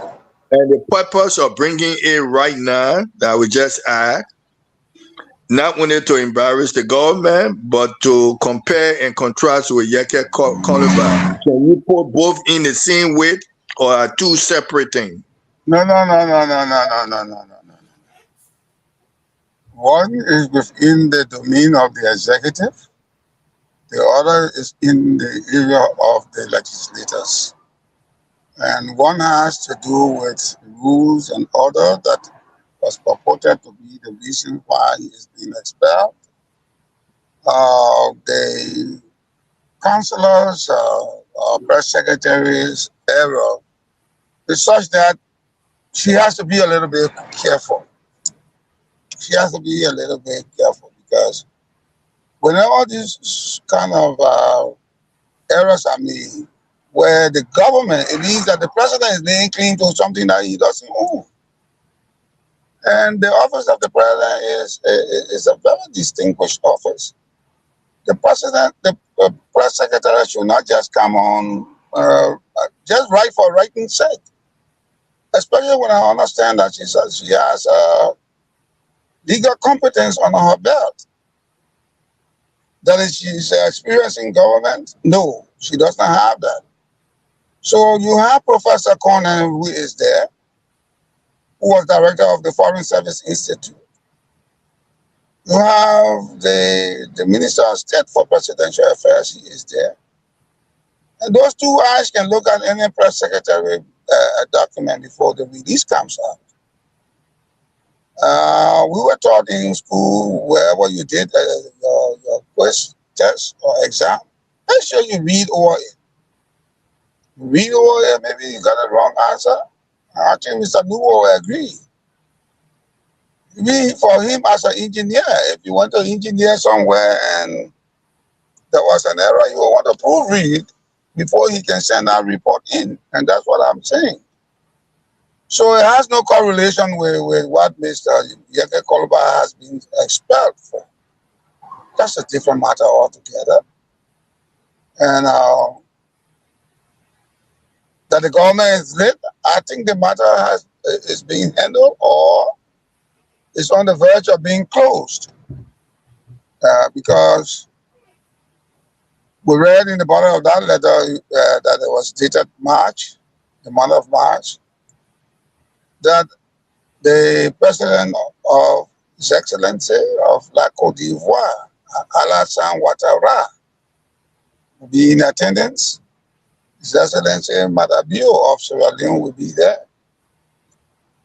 His Excellency the President of the Republic of Guinea, who is laying claims on our land, will be there. And of course, our sagacious leader, His Excellency Joseph Joubert Boakai, will be present. So when you put up a press release such as what we are discussing, then it creates problem. But why is Liberia trying to claim the people's land? And it is not for Liberia. As the press secretary has written, that Liberia is trying to claim. Liberia is laying claim. I thought it would have been written the land that Guinea claims to be her territory before your lapse, and would have just brought in it later, say, since 100 and something years that Liberia have owned that territory. And that's what I would say. So that in the future she can exercise thoroughness. So reread the letter, the syntaxes, the context, and everything. She just read it and try to understand. Okay, so Mr. Numo, You see it the same way that Honorable Nepe sees it, or you have a different? Last night I emphasized the Queen's language, and I was questioned by one of our queen on a state podium, whether our English professor or Sorry, Mr. Nemo. Alex, please get our guest back on. Alex? okay, whether our English professor or I was a lawyer. And that is what Honorable Nippe is talking about. When you are writing English, you got to be careful. We are not claiming the land is for us. Exactly. We are not claiming it. So saying yesterday, no, Mr. Honorable Nippe, I graduated in my English class.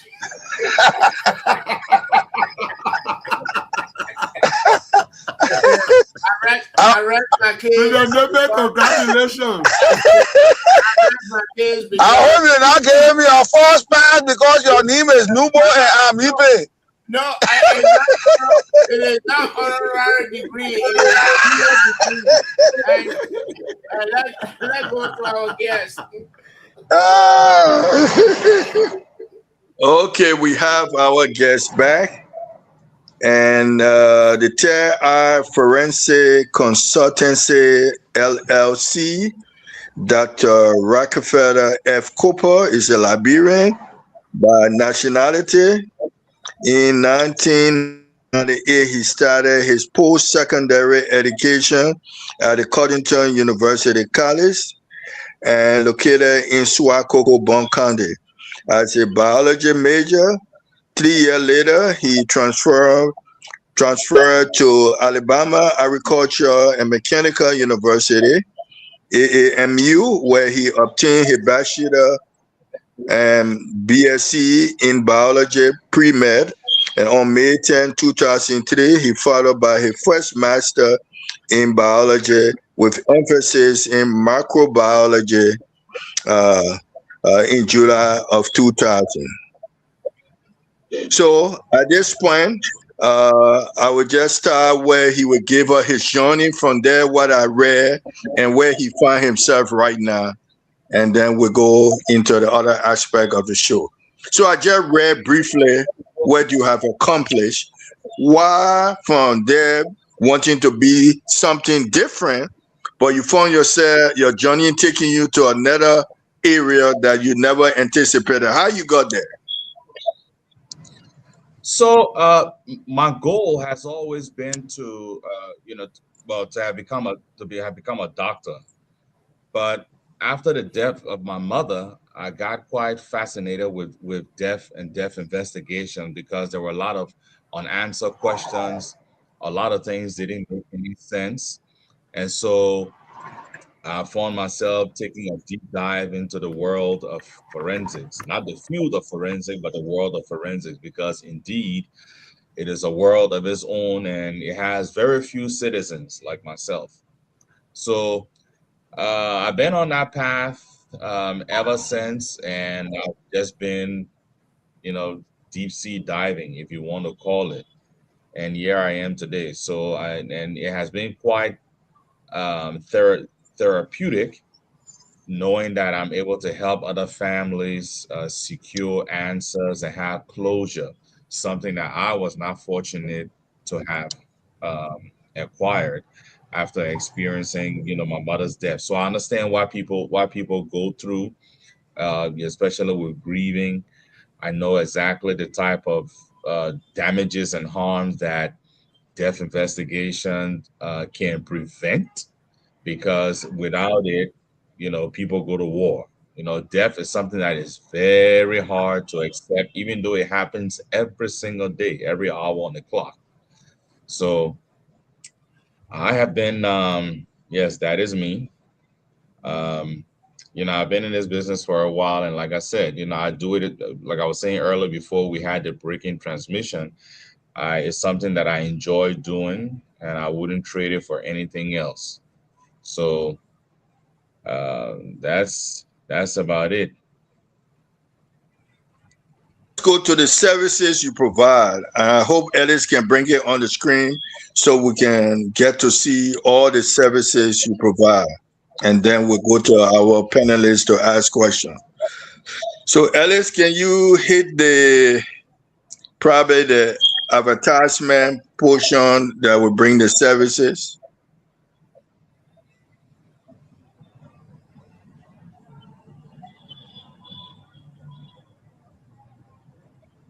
Alex, can you hit the advertisement, and then we'll bring all the services, and you will talk about advertisement, and then we'll bring all the services. I don't know what happened. It's on veteran. It's on already. You hit. Yeah, no, that's So the let me one you just hit. repeat that, but it's on the screen. Yeah, no, that's the one you hit. There's a one above it say advertisement. Just hit that push one first. It's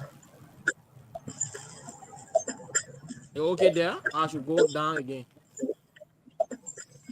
Two documents I sent you. One say advertisement, and one say advertisement, and one say hit the one that say advertisement.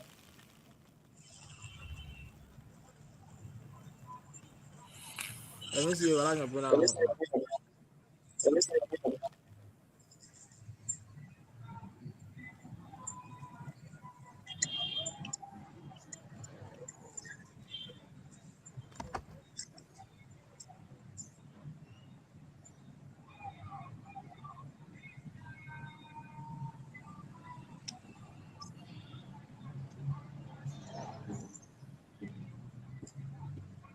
So that when you're talking about sending a link, because I'm seeing a link with it. Pedro, when you're talking about sending a link.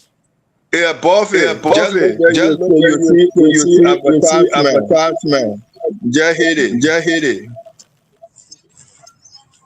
You just put the advertisement, but you don't put it have a link. So this one you see is showing link.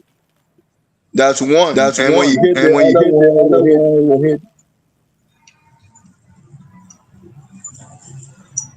I don't know which other one you're talking about.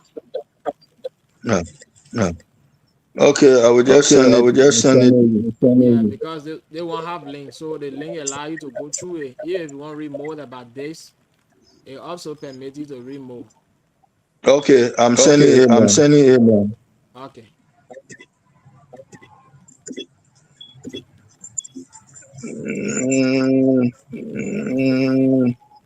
Okay, I just sent it to you. So while you getting it up, I will be talking to him, and let me know.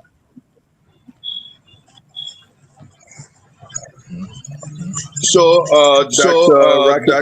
Rockefeller Cooper. Yes, sir. You talk about your journey and how you got to. I think Alex will have the echo in the background. Yeah, Alex. Yeah, color your microphone. So the Third Eyes Forensic Consultancy, just talk about it briefly, and then when he bring it on, we'll go through the services. Okay, so Third Eye Forensic Consultancy LLC came into play back in 2021 during the COVID pandemic, and what Third Eye has started being involved with was private autopsies, because there was a shortage on those who are willing to conduct post-mortem exams, and so that created a pathway for Third Eye to basically stand out. So I saw myself traveling around the continent, USA, North America, of course, helping families one at a time. to understand the cause and manner of death of the loved ones. And it's not just, so Third Eye is basically the front cover, but there are other consultants that I do work with, other laboratories as well. So it's not just me doing everything, obviously. And, you know, we've been thriving since then. The private autopsy industry is very important because when a person dies, especially within the United States, the coroner does not send every case to the medical examiner office or to the coroner's office to be looked at by a medical examiner.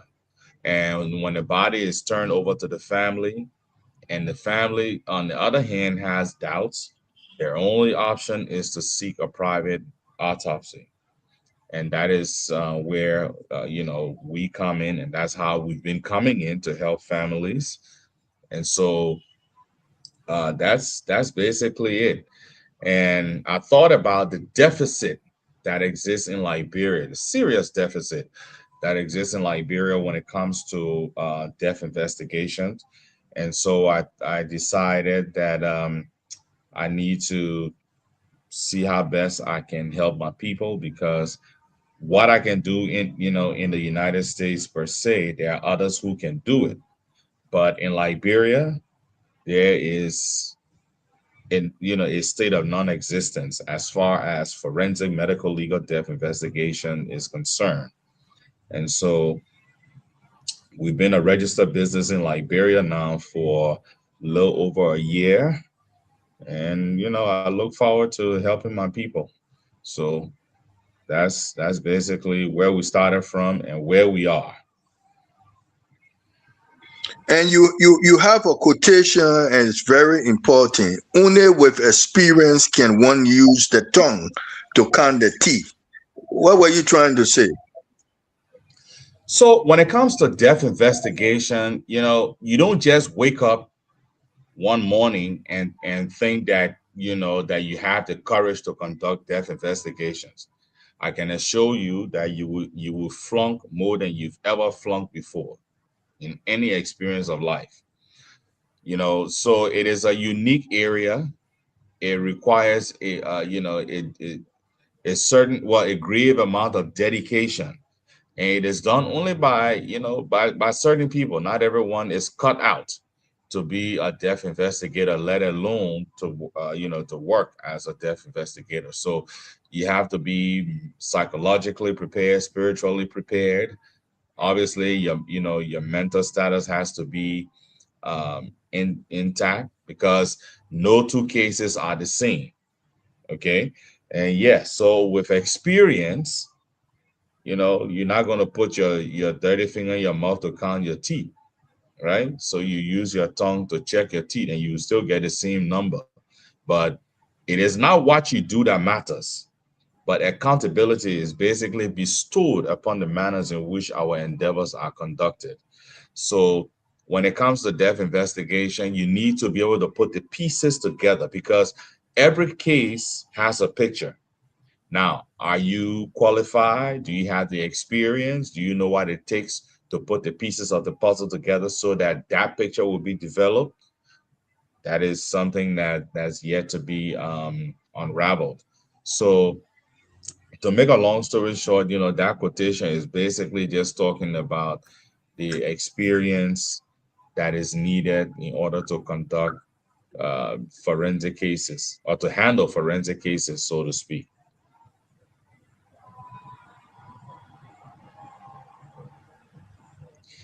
You're muted. Putting it up.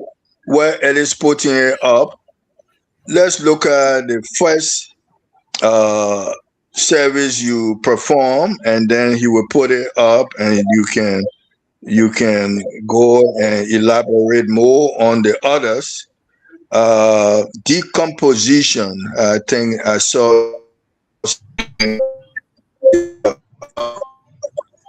Why is that important?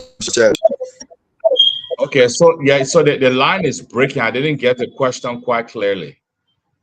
Oh, as Ellie put it up, one of the first service you provide is decomposition. If I got it correct, if not, you can correct me. No. There's no service known as decomposition. Let him put whatever it is, because I don't even see it. I see a Yeah. picture from our website, Okay. but I don't see. So Okay. let him bring it up, and then we'll go from there. Go to Ellis hit forensic, and something will come up. You will see medical, and then hit forensic, and something will come up. No, I think he's Yeah, scrolling hit right there, forensic. there. Hit Okay. forensic. Okay. Oh, okay. So yeah. So this is the gallery, and basically I just put their pictures of different medical conditions that that you will sometimes stumble upon, especially during autopsies, which some of them can be quite rare. So I try to just document, and it's just mainly for educational purposes. So if someone goes through my website, that they'll be able to see some of some of these medical conditions. Mm-hmm. And Ellis, if you hit forensic, okay, that's it. That's it. Can you explain suicide by death, by driver? What are these No, so things? those are all those are photographs. Okay. And some of them are gruesome, so I would not encourage. No. Not the photo, but the statement. So you provide suicide, death by driver. Those are the ones I want you to comment on. Okay, so let him bring it up a little more so the writing will show. Yeah, so Okay. People think, so suicide. Ellis, So basically, bring it up so it can be enlarging it. Yeah, so basically what we are looking at is death of a person by their own hands. Okay, and in that case, I believe this gentleman he shot himself in the head. The suicide by driver, yes, and then by hanging, the person hung themselves. Okay, decomposition is just talking about basically the breakdown of the human body after death. So basically those were just eye-catching elements that I placed on the website for people to look at. Okay, so the one you're looking for is the services you provide. I know where we can find that, but I think it's one of the two links that I sent to Alex. Yeah, he needs to take this because there's just a website he's going to. He needs to take it down and then to put up the document that you keep telling him about. That's what he needs to do. So Elliot, take this one down and look for the one that says the third eye. Is it in the third eye or the one that says advertisement?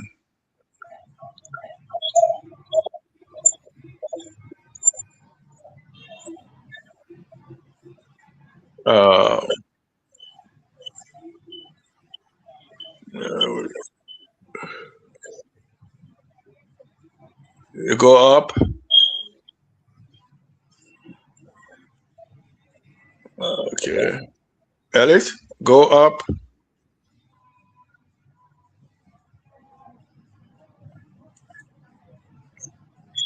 Now you have to hit. Alex, can you go? Okay. Continue to go up. I think you have to hit something.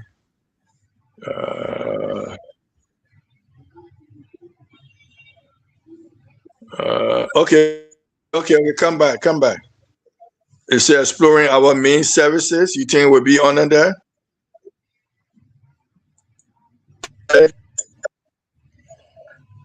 Alex? Okay. Exploring our main services. Dr. Cooper, should you hit this one? Explore our main services? Well, yeah. Now, I haven't even visited this site for over I think 2 months now. But I'm not sure if clicking on is going to open anything. But yes. So I'm not sure. Let me see if I can do it. If I do on the phone, I can help him. But Ellis try to hit one of the. Let me see. But why we? Okay, let me see what else they say about us. Home, medical, forensic.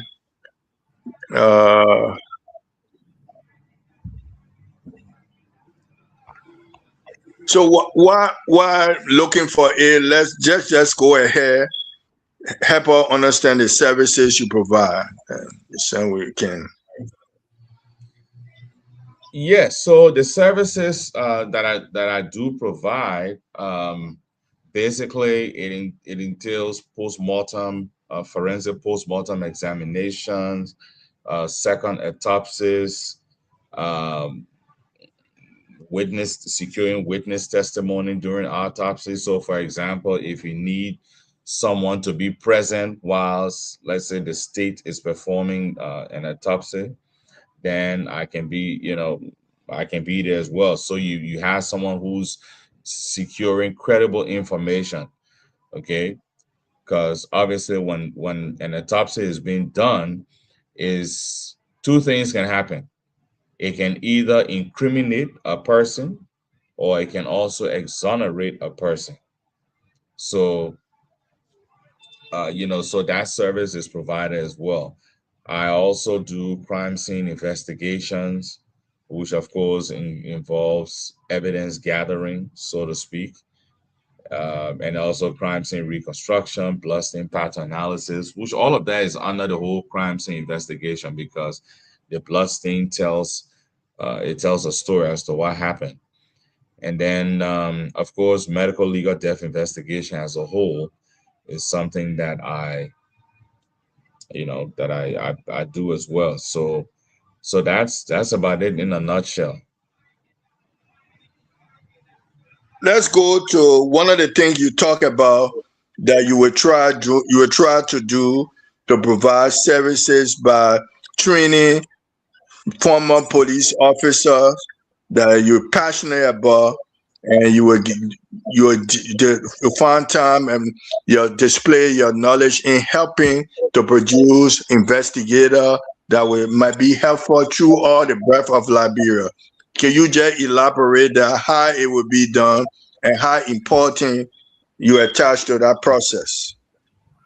Yes, so Third Eye Forensic Consultancy is a private industry, and in my attempt to build my workforce, I will look into recruiting retired law enforcement or former law enforcement, officers to train as death investigators. So I think one that's going to be a plus, of course, for my company, but then also for Liberia, because now we can have people going in, engaging families, asking the right questions to get the right answers to aid in the investigation process. So I'm not going to be hiring just a whole lot of people, but I'll be looking for people basically people who I can work with, people who are deemed manageable, people who have interest in the field and are willing to work, and people who want to see a better Liberia. So those will be some of the measures that I'll be using to basically address my hiring process, and that's about it. Okay. Now, before we go around for our candidate to ask questions, there are a few cases you want to present to us today that you have dealt with, and you have some knowledge of what is happening. Can you present those first, then we'll go around to ask them to ask questions? How many you have for us today? 2 or 3? No. So I have said before that I will. Actually, I would prefer to do it on another day just because of the time, because it's going to take a while with the discussions. But, okay. Yeah. So that would happen down the road. But like some of the cases, like I told you last week, we talked like well, not last week, but a few days ago, like the 3 missing boys, the misinformation that was provided by police regarding the death of Gifty Lama and Albert Peters. Okay, so these will be some of the things that we'll be discussing as well, and several other cases. But Liberia is in a position where if we don't turn things around, criminals will have the best of us, especially from an investigative standpoint. So I think it's very important that this subject matter meaning death investigation, is given credence, in my opinion. So yeah, but I'm open. Let me go to Claudia for her first or 2 questions, and then we'll go around. Claudia? Sure. Thank you very much. Mr. Cooper, you stated that majority of the deaths that occur are rarely, autopsies are rarely ran on them unless the family requests. So that's the reason why you decided to come here with your own company to try to help the government. My question to you is this: helping the government in which way? By registering your company, or are you thinking on helping the government by, for example, every murder case out here in Liberia, the first person we'll see on the scene is always this white van that has forensic written on it. When they open the back of that van, you'll see like a pocket of maybe 4 or 5 shelves. I don't know if it's medical supplies that they use, gloves. These supplies are in each department in that forensic jeep. They do a few things, turn the body around, check a few things. And I want to know from you, when it comes to your forensic, is that what you also do? And if that's something that you also are involved in, is there any way you could help the government in terms of trying to create a platform where the government will have the strength to be able to have an autopsy conducted, especially on cases where people die like mysteriously, rather than just saying maybe Goa killed them or cancer killed them, but cases like of murder? Are you willing to help the government in their forensic department? That's my question. Okay, so and correct me if I'm wrong, but I'm trying to make sure I understood you because it was a little convoluted. So you talk about like where you see like with the van, the vehicle that has forensic on it, and then in the back of it you see that there are supplies, right? So that you find, yes, in the US. So forensic departments within different law enforcement entities will respond, and then there are key players. Okay, you have the medical examiner may respond to the scene depending on the laws of that jurisdiction, which will require the medical examiner to respond to the scene, or it would be just death investigators and or forensic scientists from the police department or from the sheriff office. So that's what you've been seeing. So my role is quite different, somewhat similar per se, but quite different. I do visit crime scenes because I have to be able to connect the dots from the scene to the post-mortem table. In terms of helping the government, so the thing. Claudia, is that you see, as a doctor, I should not be in a position to chase down a government, for help, okay, for help that they need. In Liberia, governments or regimes have the right to work with whoever they feel comfortable working with. So, and choices are being made. Are those choices always the right ones? No, as we've seen, based on how cases have been handled. So it's a difficult process wanting to help Liberia from this angle. So, but what I was able to do within my my constitutional rights as a citizen of Liberia was to register my own business, so that when families are told to go and look for their own specialists because the government doesn't have anybody, now the name Rockefeller Cooper will be a name that they can look out for or look up to assisting with addressing the issue at hand. So that is that's how I would like to answer your question, unless if you have something further. Yes, I appreciate your answer.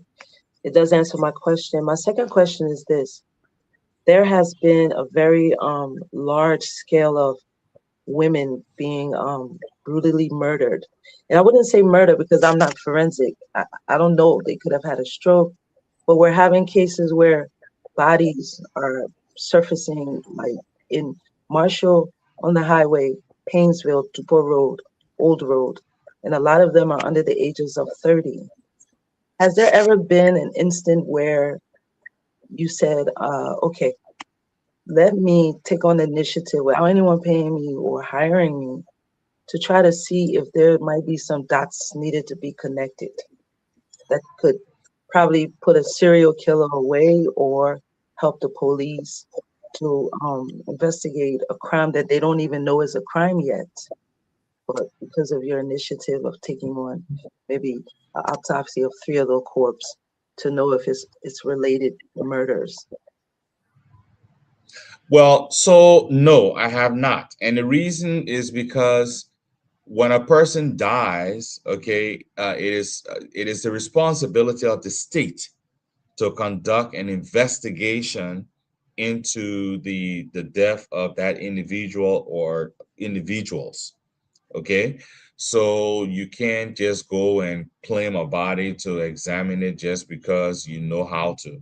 Now, if the body is turned over to the family and the family is in need of, say, my assistance, then that's something different. Or if I was a consultant for the government of Liberia through its Ministry of Justice, and such a case or cases came about, then of course I would be, in the primary seat, right, to address those cases.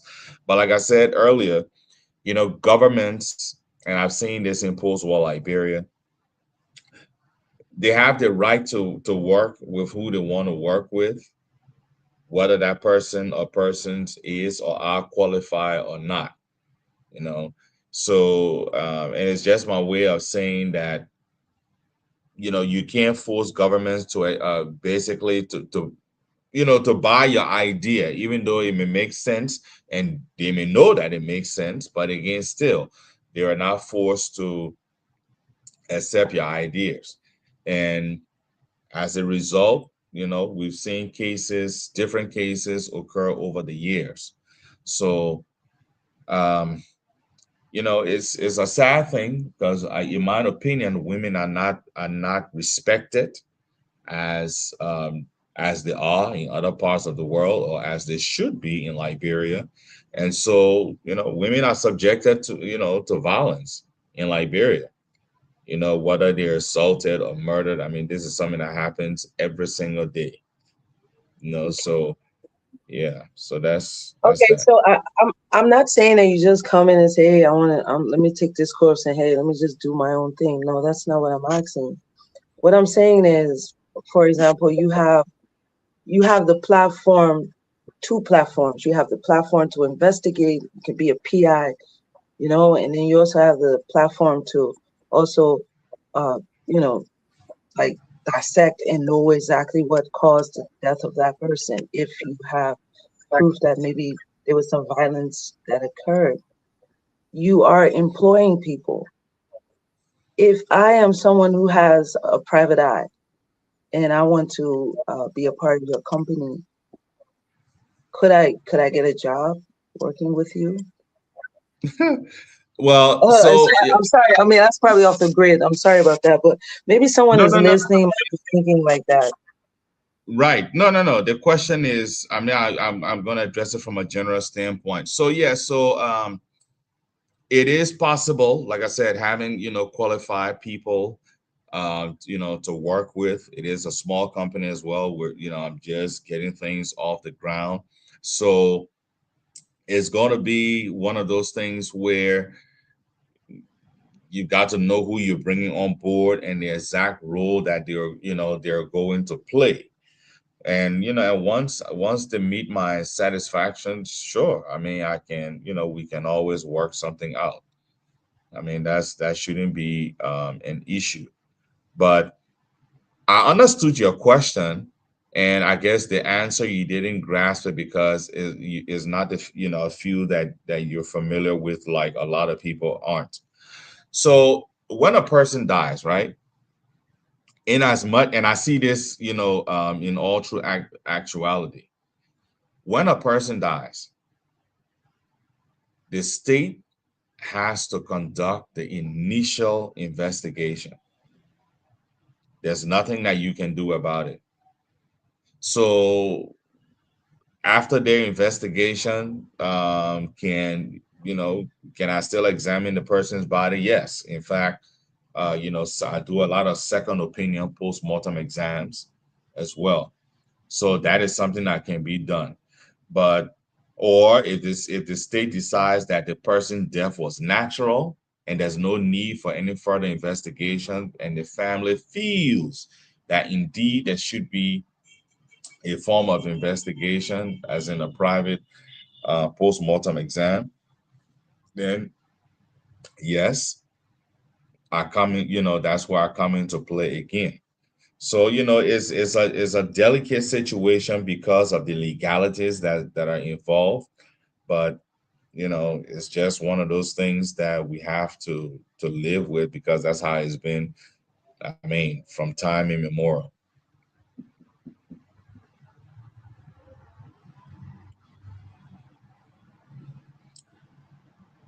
Miss Claudia, are you there, Miss Smith?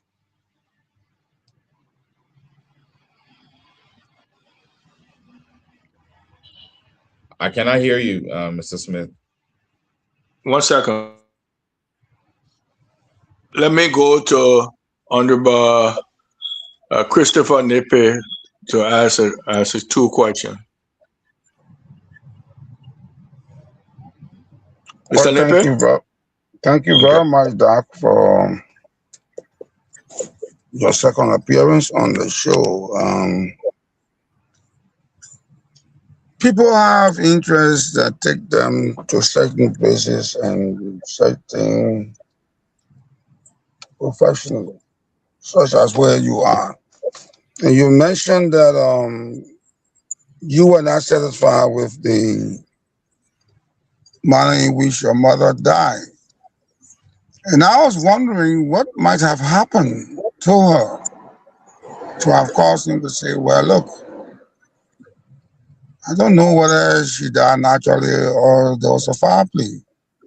So I'm going to get into forensic medicine as an investigator to actually determine what killed my mother or how did she die. You care to comment on that, sir? Well, so I was in the U.S. At the time when she passed away in 2006. The problem is that one facility had her as being diabetic. Another facility had her as not being diabetic. And so when she was taken to the Catholic hospital, basically nothing made sense. Her cause of death was congestive heart failure. And congestive heart failure in Liberia is one of the biggest excuses that is used in the medical community to serve as a cause of death on a person's death certificate. Congestive heart failure does not just occur. Okay, it is something that has there are signs and symptoms when that a person must have to to correlate congestive heart failure. But again, these are some of the the frustrating situations that we have to deal with in Liberia, especially within the healthcare setting. So I took upon myself, I was in a different space at the time, looking at life a whole lot differently and from a different perspective, so to speak. So I was in my own world, trying to cope with, her demise, and I just saw myself being swept into forensics, and that's basically how everything started. Well, after your graduation, did you come back to investigate? Was the body exhumed such that would have given you the answers that you did not have? Well, no, the body was not exhumed. Well, actually, no. I did have a body exhumed, but I had it exhumed because prior to leaving for school, she had told me basically that if she was to pass, how she wanted to have been buried. But then when she passed away, I got caught up into the whirlwind of family nonsense and drama. And so things did not go accordingly. But then a few years later, I returned to Liberia and I had her exhumed and buried as she had, instructed me to. So that was it. But again, at that point in time, a post-mortem exam would not have been warranted, especially especially when she died. I did want to have her autopsied because the circumstances just were not, they were not adding up. But then, one thing I've learned from death is when a relative dies, that's when you get to know the true color of families. That's why I don't cherish family values, because they can be very deceptive. And so up to date, I have no idea as to the actual cause of my mother's death, because congestive heart failure doesn't make sense. If a person is diabetic, then you should be able to, to see it at every facility that they went to. It shouldn't be a discrepancy. And once there's a discrepancy, then it means that something is not adding up. But so it's been quite difficult over the years. But I try to cope by helping other families. So and helping other families to acquire what I have not been able to. So that's it basically. Oh, thank you for that answer. Our country has been inundated by a vicious cycle of missing persons, people found with missing parts, person dying under mysterious circumstances. Can you put into perspective the number of mysterious deaths that you have come to examine or know about? Well, yeah, I saw mysterious deaths in Liberia, and what I know about. So yeah, we had a case with the 3 missing boys. We had the auditors. Okay, we had all these different stories that were coming about that was not making sense at all. And like, for example, the auditors is just because of time that I cannot go into it in depth. But you heard the former president of Liberia say that that was quote unquote our boyfriend and girlfriend business. People get murdered and transported to in a vehicle to Broad Street. Then you have the president, he mounts the podium at his and then he says such, you see, and then everybody is thinking one way when the facts are glaring. But you have, but you don't have the trained eyes to basically decipher the facts. So, and there are several other cases. Mysterious deaths happens all the time in this country. So it's going to be hard, like, for me to get, because I follow a lot of them. Yeah. So, but with regards to mysterious death cases, there will be cases that I will pull up, and then we discuss every now and then. Okay. Yes. My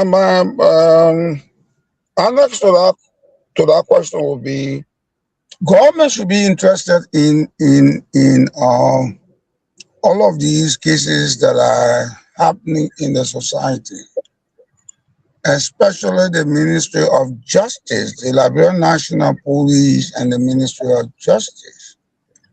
Has there been any time where the Ministry of Justice has contacted you to do any investigation on something it wanted to know? Because the protection arm of any government is police organization via the Ministry of Justice. Has there been any time the Ministry of Justice had called you to say, look, we have these two cases. Can you give us any final opinion as to professional opinion as to what happened, how these persons passed? No, that has not happened. The reason why I ask that question is that we are all citizens, and we live in Liberia. When some mysterious circumstances takes a lady, a female who are very prone to be victimized, I thought the government would call on you.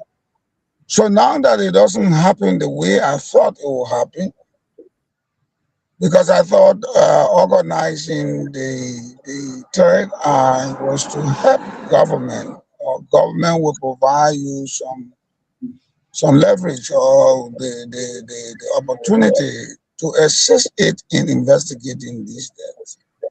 So how will you try for the third eye in the absence of government, who should be calling on you to be its witness in these kind of instances? Well, okay, I would like to answer, but what I would ask you to do, just so that no distraction, if you can mute, and then you will still hear me talk, because like the noise that keeps coming in. Okay.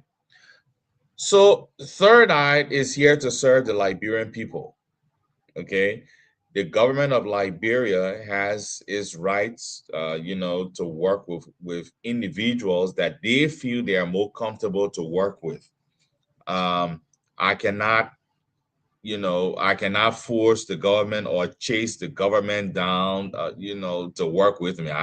That is not in my nature, because I know what I was up against when I decided to bring to extend my services to Liberia. So the extension of my services to Liberia is to be able to help the Liberian fellow Liberian citizens.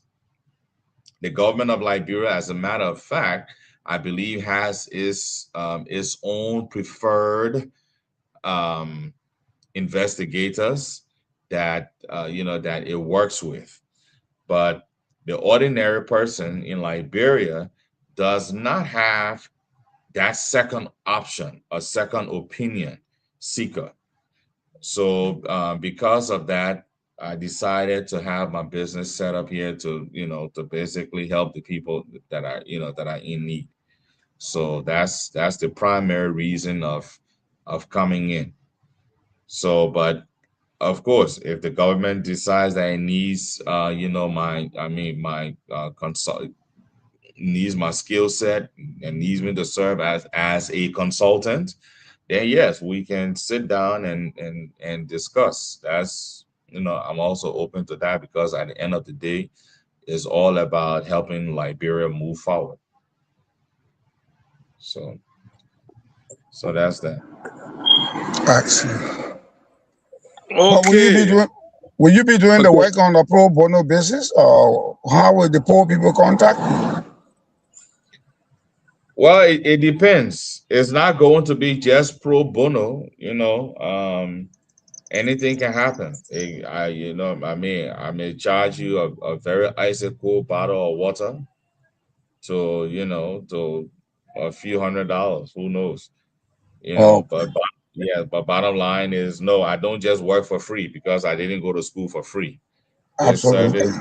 Yes, I'm providing a service to help, but at the same time, not to hurt myself. There must be something to symbolize a form of compensation. So that's why I'm saying it could be that I could tell you that, I make sure you have me one icy cool bottle of water. So you got to find somebody with freezer. Asking for, that's it, but at the same time, I'm not doing this to become a millionaire. This is something that I also have a passion for, and I feel that it will be a blessing to help my fellow Liberians. And Thank you so much. Dr. Rockefeller Cooper, one of the things you said, which is interesting, and most people, our listener, will understand, and that is, government have the first responsibility to take care of the dead, do the autopsy on the dead. You can only come in when the family invite you or the government invite you. You can't just go and just say, I want to do it because you have the skill, you have the knowledge. It's not how you function. Am I right? You're absolutely correct. And the reason is because it's a legal issue. A person gets murdered, the state has to investigate that murder, right? Because somebody has to be held liable. Then you can't just come and just interject, because the minute you do that, now then you're not tampering with evidence, and that's a whole different situation. Okay, so yes, you are absolutely correct. So you have given government the opportunity to help them, but you cannot force them if they don't want the help that you can provide. They have to be willing to come to you for that help. Am I right also? Yes, you're correct. And the same thing goes with the family. If the family need that help and the fee that they're not satisfied with a particular death in the respective county, like in Zedru, like in other parts of the country, they can contact you. Yes. And there are two ways can be done.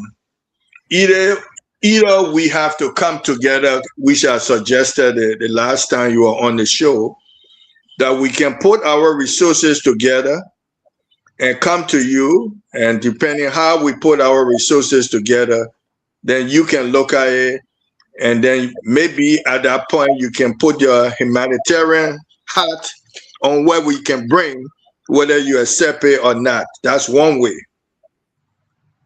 Yes. And the other way, a family to hire you and say, we want you to operate, we're not pleased with what the government is telling us. Those are the two ways you can get involved.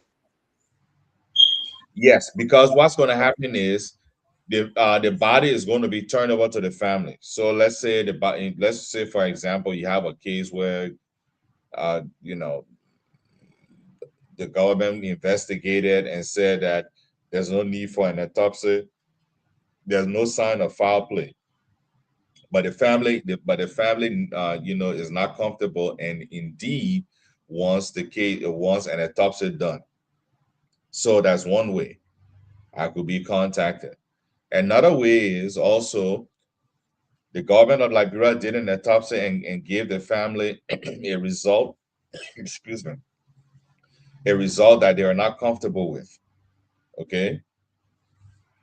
I can also be contacted where I will be conducting a second post-mortem exam. Now, if it happens that my results are,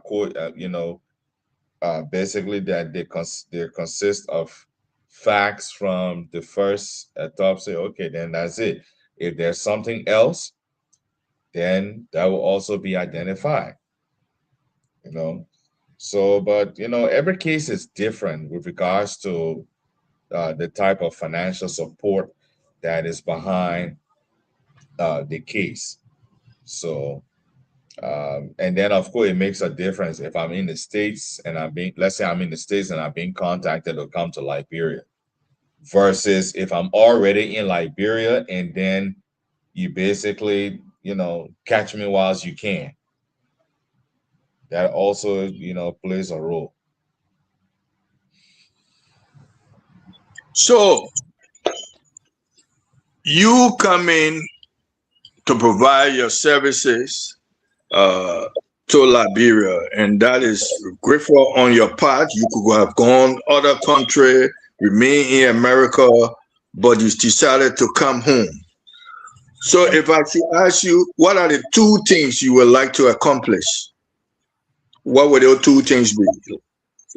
Oh, wow. One, I would like to see a robust justice system, especially when it comes to investigating crimes. And also, I would like to see that, forensic death investigation has a footprint. And hopefully I can also be, remembered as, a godfather of forensics in Liberia. So, these are things that I'm looking forward to, and it's just a matter of time. But anyone, should agree with what I just said. We cannot be the first independent African state, and then something as mere, right? As death investigation, we lack. Or standardized People death listening, investigation. Mhm. People listening to you right now will like your services, and they want to know how you go through your investigative method. I know you can't share all the method with them, but in terms of lab work, the accuracies of your method, how reliable they can look at it and feel that, oh, I think I can trust this person, I can get to him to help my family. What will you tell them today? Well, so I do standardized work. Okay, I've been in this business for a long time now. Also, I believe in revealing the truth, and it is. My profession and my desire to work in the field of death investigations is supported based on professionalism. So I work with standardized labs or laboratories, and also, other medical professionals. This is no, like I said earlier, you don't just wake up one morning and say that you want to start doing death investigation, because it will come back to bite you. You see, you have to be able to put certain modalities in place in order for the system, to run. So you don't have to worry about getting a quasi autopsy report. Everything I do is standardized. And of course, when say for example, if a family needs my service, that family, I bring them on board as a team. I don't just abandon the family. Of course, now I'm not saying I cannot interact with everybody in the family. So don't go bring the auntie, cousin, sister, mother, father, and all of that, right? But with the key representatives, I can interact with them so that they are part of the process. Because one thing I noticed is that the family always know more than you do. They will be able to give you that information and say, okay, well, this is what we know. This is what happened, and so on and so forth. So that, that's basically how that, that is going to be approached. And your company come here, will it help put Liberia on the map when it comes to forensic investigation and other crimes? Something? Do we have one yet? No, we do not. So I'm into forensic medical legal death investigation. So it is very unique. Is it going to put Liberia on the map? I don't know, because my goal is not. I'm not looking for stardom. Okay, but based on my competitive nature, and things happen in life. So it's not impossible that it could add in some way, shape, or form. But it's just, it's just one of those things. Unique few. It can export, like a lot of people know me now. My name has become a household name when it comes to forensics, because from years back being on radios talking about different cases, so people have gotten to know the name Rockefeller Cooper. See, but I look forward to being able to serve the Liberian people, so to speak. Now, before we continue, let's go to the callers for a few questions, because the last time there were not too many callers. So let's get them for a few questions, then we'll come back to ask you the last few questions, and we call it a day. So, Mr. Wulu, can you open the line for a few questions? Mr. Wulu? Alex? Hello, Vedran. Yeah, could you open the line for a few calls? Yeah. Okay. Okay, so folks, that's it. At this point, we'll let you go to the phone lines and hear from you. Let me turn on my camera by this time now. Yeah. So we'd like to hear from you. The number supported through at 0776 105 105 881 14 3504. 0881 14 3504 are the numbers supported through, and going to be live here this wonderful evening on the program. I beg today for. Let's hear from you. 0776 105 105 881 14 3504. 0776 105 105 881 14 3504, and going to be part of the show. I beg today for. While we are waiting, we'll play our theme song. I beg to differ, Liberia. My people like a typo. Top FM 105.3, we on the air. Leader, shout, Sheku Koroma.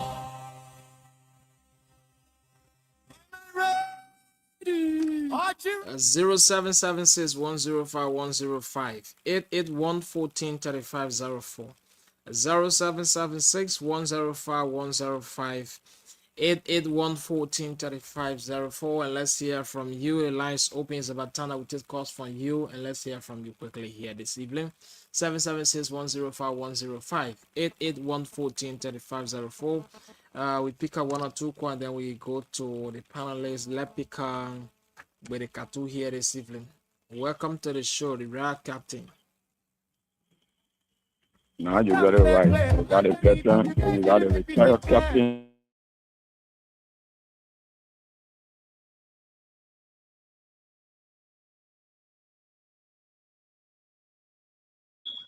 What you did to the captain, Alex?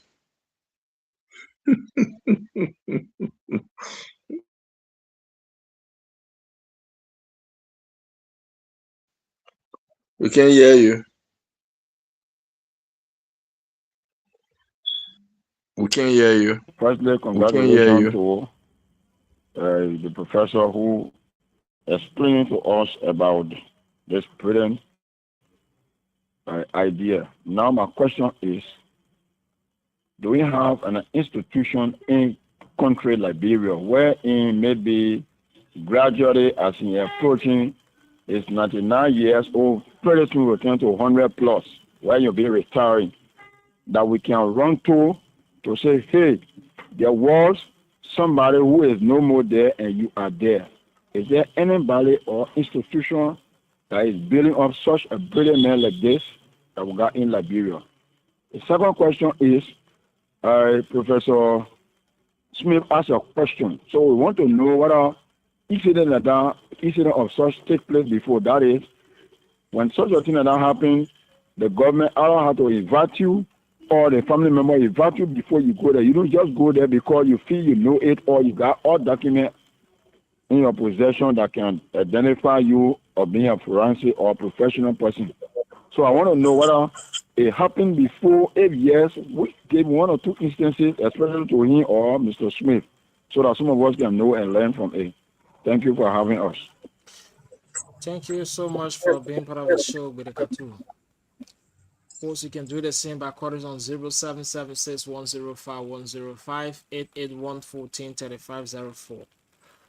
0776-105-105, 881-14-3504. You're going to be live here tonight on the program I bet today for Let's Hear From You. 0776-105-105, 881-14-3504. The number support you and let's hear from you here this evening. So we'll wait till we take our things on the keep it rolling here. Like I said, 776-105. How this life for me county be the life. Give up people, you're ready. Come back, steady, steady. From push to town, from market to yard. If the matter strong, we ain't keep down. If the matter strong, we go talk down. If they hide the truck, we go bring them. If you make small, put yourself a stick. I go big guy. We go talk down. We go talk. 0776-105-105, 881-14-3504. Let's hear you. 776-105-105, 881-14-3504 are the numbers supported to and going to be live here this 104 evening on the program I bet today for 776-105-105, 881-14-3504. Veteran, let's go ahead. Any call coming in, I'll let you know. Okay. So, Dr. Rockefeller Cooper, you can respond to the question. Yeah. Okay. Yeah. So no. I don't know of any institutions within the country, that's basically putting out forensic death investigators. Now you have to understand that my case is a little different, though you can have just ordinary investigators, but I happen to be a medical doctor and then a forensic medical legal death investigator, right? So I'm tying in principles of forensic medicine and forensic pathology. Okay, principles of forensic medicine and forensic pathology, in addition to in conjunction with forensic science. So when you put the three together, basically it makes me, a different species amongst investigators. Now, on the other hand, we're still going through the post-war phase, even though that we don't have the gun sounds anymore, but Liberia is still way behind. So some things that you would expect to be in country are just not. They don't even exist. Hopefully with time, things might be able to turn out for the best. But for now, no, we don't have any institution as such. And I think that was the main crux of his question. Yeah, he asked the second one, some similar question that I asked you, that the government have to invite you and family invite, but he added a twist on it. Maybe you can. Yes. So basically, yes, if the government invites you to consult on a case, then you are there for the case. If you're not, then, if you were not invited, then you were just not invited. However, even after the government has done a first autopsy and the family is not satisfied and they want to have a second autopsy done, meaning the body has now been turned over to the family, oh yeah, sure. You can, you can do the autopsy. Now, all you have to do, especially in Liberia, is to notify the justice system that hey, we'll be conducting a second post-mortem exam on this person, forensic post-mortem exam on this person, so as to ascertain cause and manner of death.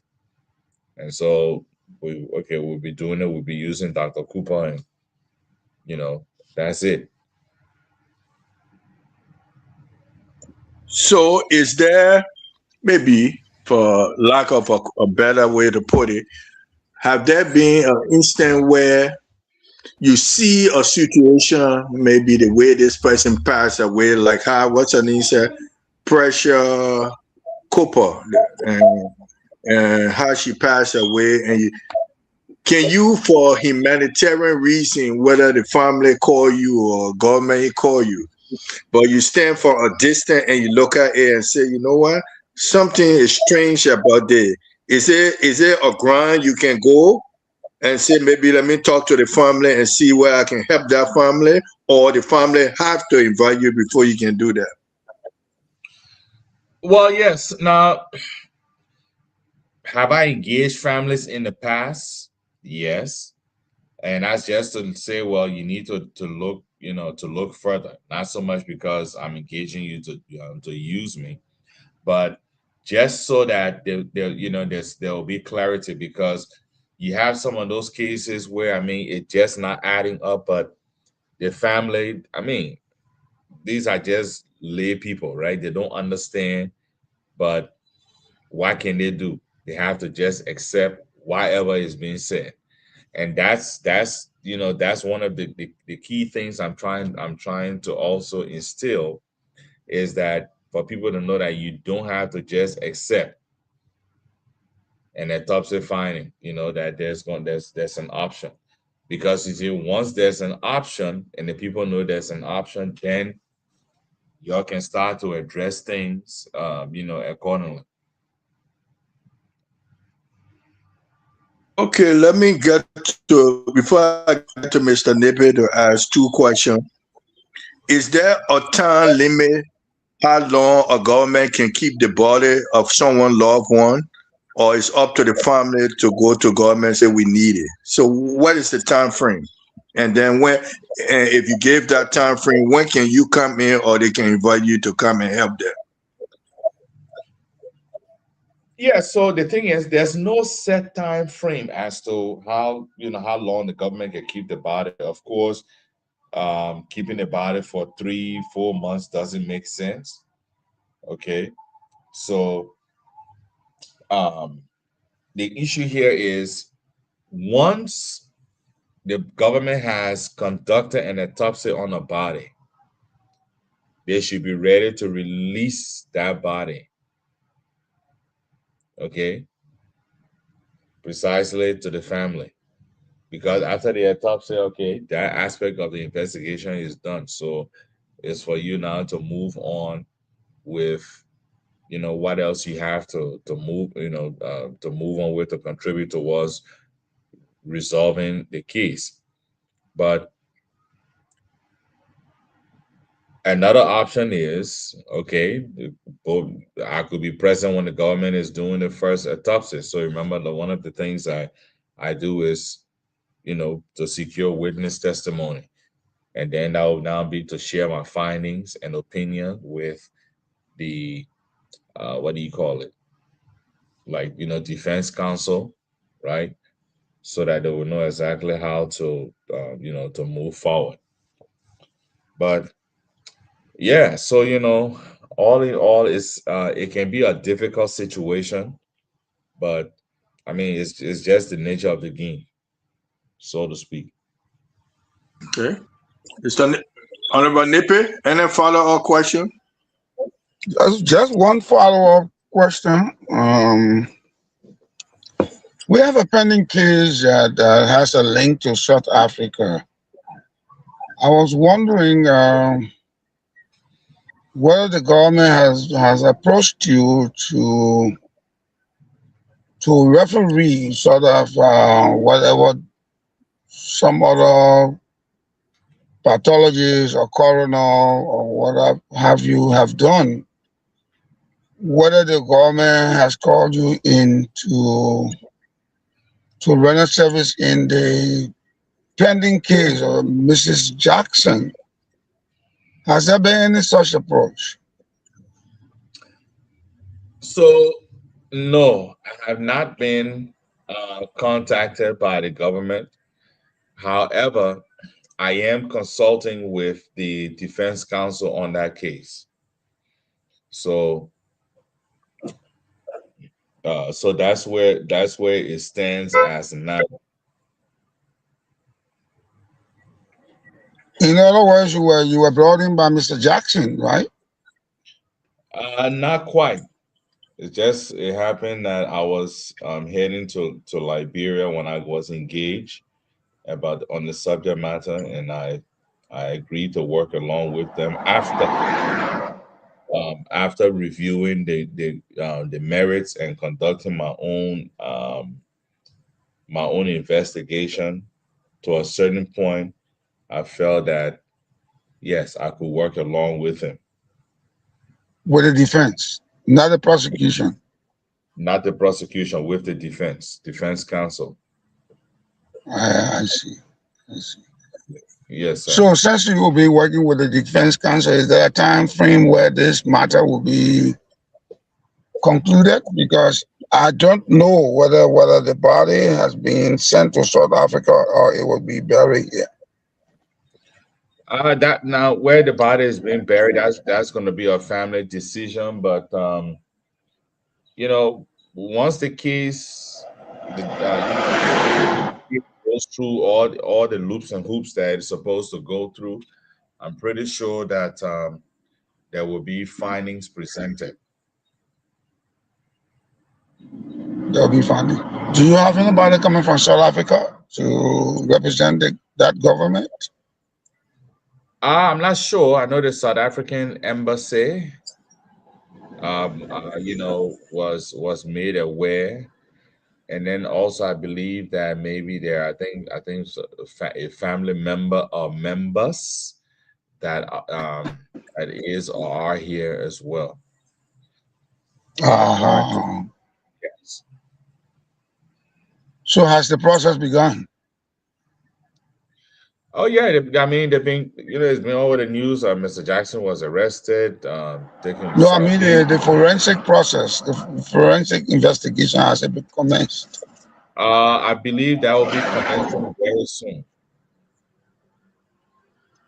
You have an time frame as to when it will be concluded? No, I cannot state if there's any or when it's going to be. Okay. Yeah. Well, I think I should say thank you so much for your invaluable time spent with us this evening to put certain things, especially within the context of your own professional competency. You have done us justice this evening, and I want to say thank you so much for being with us. Yes, sir. And I just want to touch, before you gave your comment and other things, I wanted to touch on when they call you as a witness, when you have examined the body and put your footprint on what or your success rate in court, and how you have viewed it over time, just for our public to know, and how you have been very effective in what you do. Okay, so now unfortunately, every time I believe you are trying to say something important, that's when your line was breaking in. Okay, sorry. Yeah. Let me go over. I was saying that if we look over time past work you have done, whether After you examine the body, go through everything, and then you have to also go to court, whether here or in America or in Liberia. Take her through your success in that case. Successful in terms of helping the client, or you just do what you have to do, but it's left with the court system. No, well, I have been successful. Cases that I've testified in the U.S. I have been successful in that we were able to get things to go our way. In Liberia, yes, I've testified in court, and the judge was able to see the difference, and as a result, justice prevailed. So one thing about me is I don't just take on cases just for the sake of taking on cases. If I don't see any victory, every case that I've taken on has been successful. Even if we had to go to the appellate court, or if we have to go to the Supreme Court, because you see, when you know your material and you know how to put the pieces, the pieces of the puzzle together, I mean, it needless to say that the picture is going to show every time. You see? So when I take on a case, I look at the merit, look at, what the claims are, what are the primary concerns, and then we go on from there. Yeah. So that's, that's it about, my success in court and whatnot. That's good to know that when you take on a case, you should have an idea how you're going to prevail for your client. That's good to know. But was there any disappointment where you went into it, you felt comfortable that you were going to win, but something went wrong? Is there one you can name that we can know about? Well, so I haven't had one where I have not had one where, say for example, where basically there was a loss. So, when the forensic investigation is one thing, lawyers have their own way. Sometimes they will glorify and bring to the highest highlight circumstantial evidence. Okay, so it depends on how the judge is looking into it. But for me, as far as, because sometimes when I'm working with clients, for example, we need to examine evidential material. If you can't convince the judge why, you're not getting anything. You see, because those materials were from a crime scene. You see, and any clue on those materials could basically share some sort of light. So so when you're dealing with legal issues, you have to know how to handle your cards.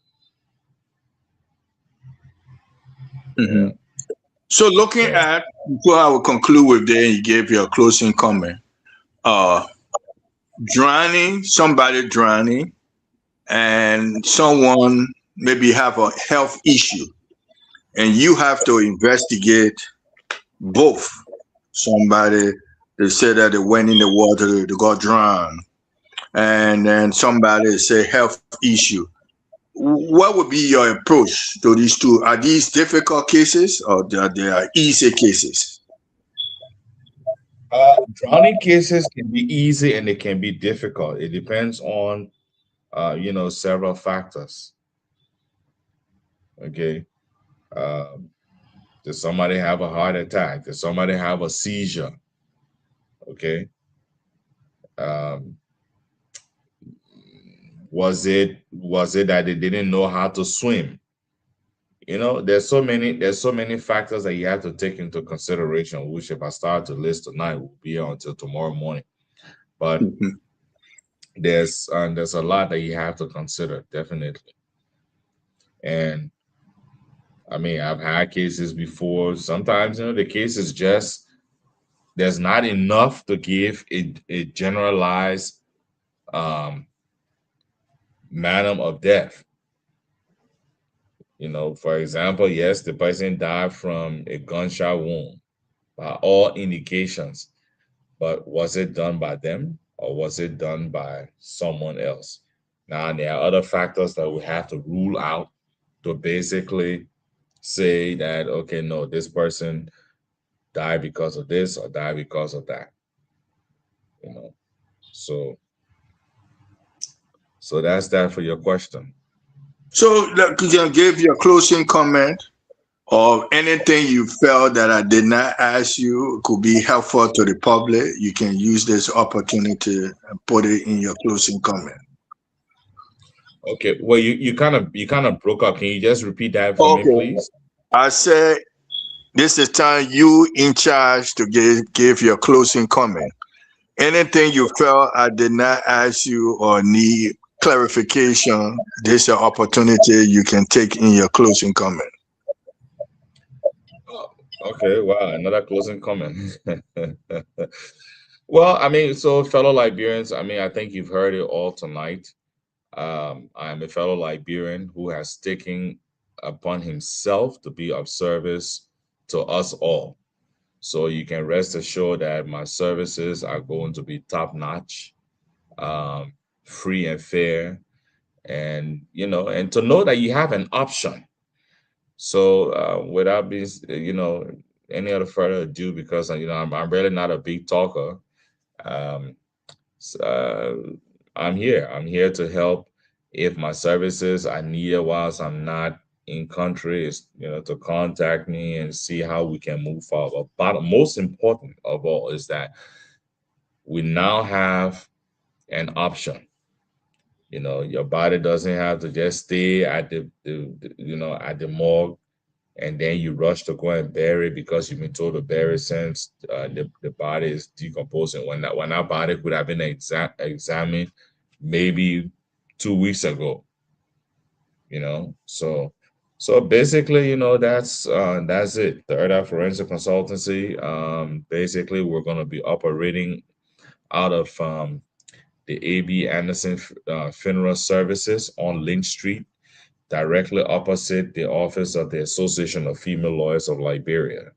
So that's, you know, that's it. And people wanted to contact you. Can you give information in terms of email addresses or phone number where they can contact you directly? Yes, so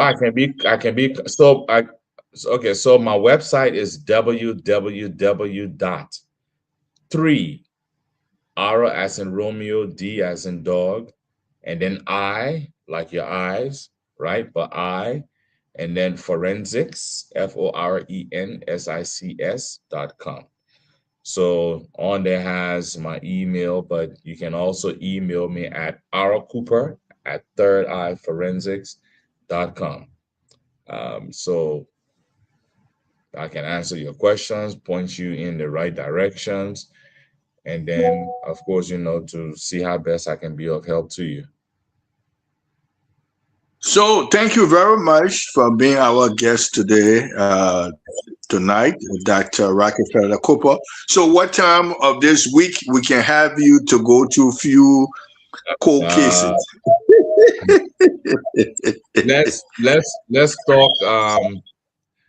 Let's talk tomorrow.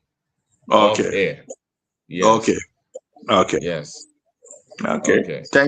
Thank you very much.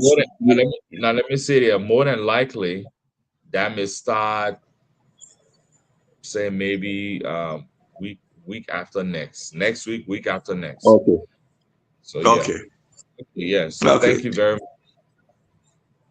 And thank you too for enlightening our public and I know people will be calling us, so you can contact us too if you did not get the information tonight and you want to reach out to him. You can contact me or contact the station, and we will get you. If you're in Zedru, I know there's a cold case in Zedru of a young man. So, and you're so passionate about, you can contact me. Let me ask you this, Mr. Smith. What is it? Because you've been talking about this case. What is the situation? Where is the body right now? Has the body been found? You know what? I think they haven't found him. I don't think they have found him yet. And I gone down that way too far. I gone down that way too far. I came too close. I know. Can you come up just a little bit so I can get in? Oh, you got another truck too. Mr. Nippy. The same guy had a truck. He didn't make it. You park right here. Or Mr. Nippy. No, I'm parking Mr. here. Nippy. Oh, yeah, just a little bit more so I can get in. Okay. Mr. Nippy, we just okay. I will get more information for you the next time you come here or before you come here, so we can talk about that. And maybe our executive producer can help us. Mr. Wulu, are you with us? Mr. Wulu? Alex? I've been parked the whole time running my gas. Alex? I don't know why he's not answering. But anyway, I will get all about it. And they talk about this young man.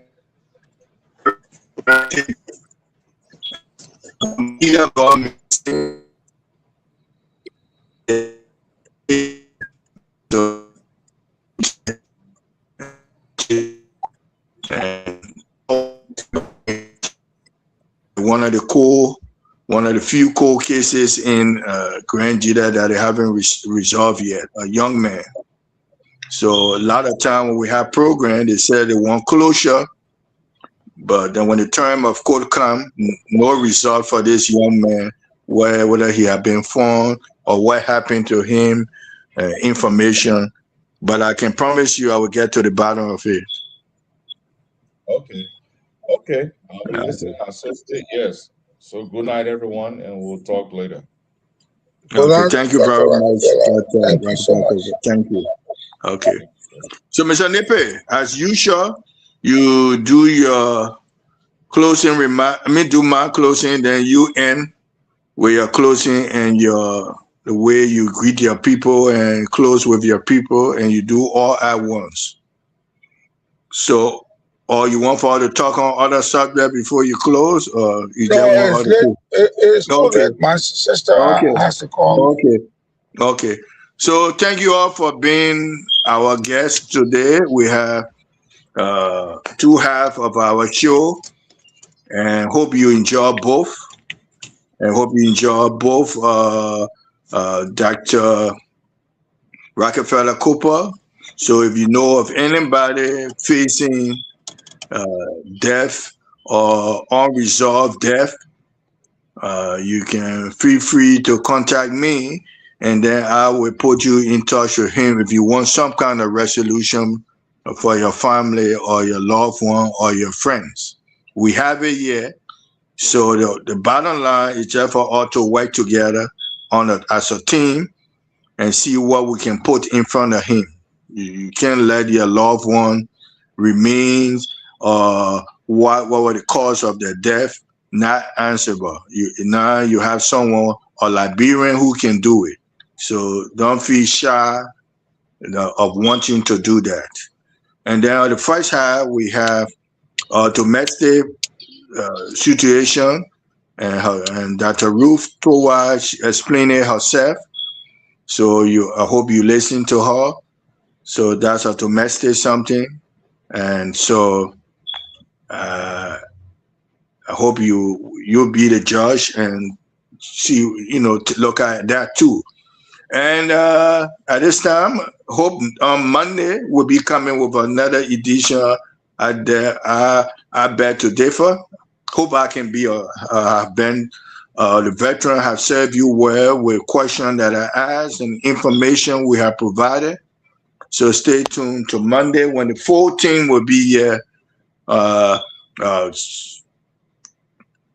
p.m. our time in the Eastern region and 9 p.m. in Liberia time on Monday. Or you can join our Monday crew panelists, Stay Podium for our morning show. So let me give it to Honorable Christopher Nipe to give his comment, and then we'll call it for a night. Yeah, our family and the radio community and who were part of our audience, we want to say thank you so much for being with us for almost 4 hours. The time is invaluable, and so when you spend that time with us, we must say thank you so much. We had two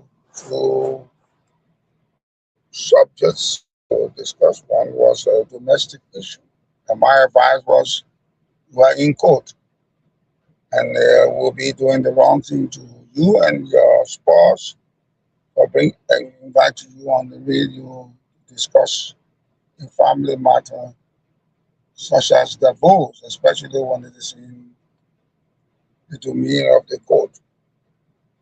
I was not interested in deliberating further on it, and so I had to turn off. But tonight we've had the pleasure of having Dr. Rockefeller Cooper Jr., a forensic medical investigator with many years of experience under his belt. You heard him answer questions why he entered the field. His mother had passed, and the circumstances were uncleared. He named specifically the Catholic Hospital, which said that a mother died from heart problem, so to speak. And he was not satisfied, so he decided to do medicine after graduation to go into the investigative side. We had to do with forensic. He answered all the questions we had. And my people, every day you get problem. Today, one woman come here, one bring her family problem to the public. We are here like bringing clean or dirty clothes on Broad Street or in Joazon in the center of the town to come and watch, or in Swedru to come and watch. So I told her that family business, that you and your husband business, it's not good for the people to hear what you did. Because when you explain yourself, we can't say we close our ear one ear. We want to open the other ear to hear Mr. Towaka and talk to. Then we put in the dirty clothes outside. Because Mr. Towaka will say they will not do so. They will not do that. That's why I say I don't want her. For me, I don't think the kind of thing that's supposed to come on. You and your wife do something, you keep it, you go to the court. You don't want her, go to the court. You and your husband, you do something you don't want him, don't bring it to the public to hear. Because when they start asking you questions, sometimes it will not be good. So I talked to her, she was vexed. But I got her to tell her the truth. The family business, and then in the court. Then after that, we get the man here. Every time we say the person here, the people take up part. The born on that good, the woman on that good. And somebody kill the person. Today we get one man, he named Dr. Cooper. Dr. Rockefeller Cooper, he learned plenty of book. He do the medicine, he's a doctor, medical doctor. The hospital business, get you injection, get you tablet, find out what happened to you. Then because a man died, and the way a man died, he will not certify. Go to school again. Then you learn the one what they call forensic, that they need the person would have found out when people die some kind of funny way. You want to know why the person died. They will do operation to find out. Then they will tell you, say, somebody put food in the person's stomach. Bad food. And the other one kill the person. The man blow away on the head. And the blood go in your brain. That's what happened. So that's the kind of job that Cooper can do. So they get an office, they open, you can do a work at A.B. Anderson Funeral Home. So if something happens, we take that body, carry to A.B. Anderson place. Then they will find out, say, oh no, they won't hear that bad thing happen to the woman, that bad thing happen to the man here. So that's what it is. So thank you. You listen to us today. Please listen to us tomorrow on Monday. Bye, bye, bye. Veteran, good night. Thank you, and hope your family well, and go home and go to church tomorrow and pray for us until we meet on Monday.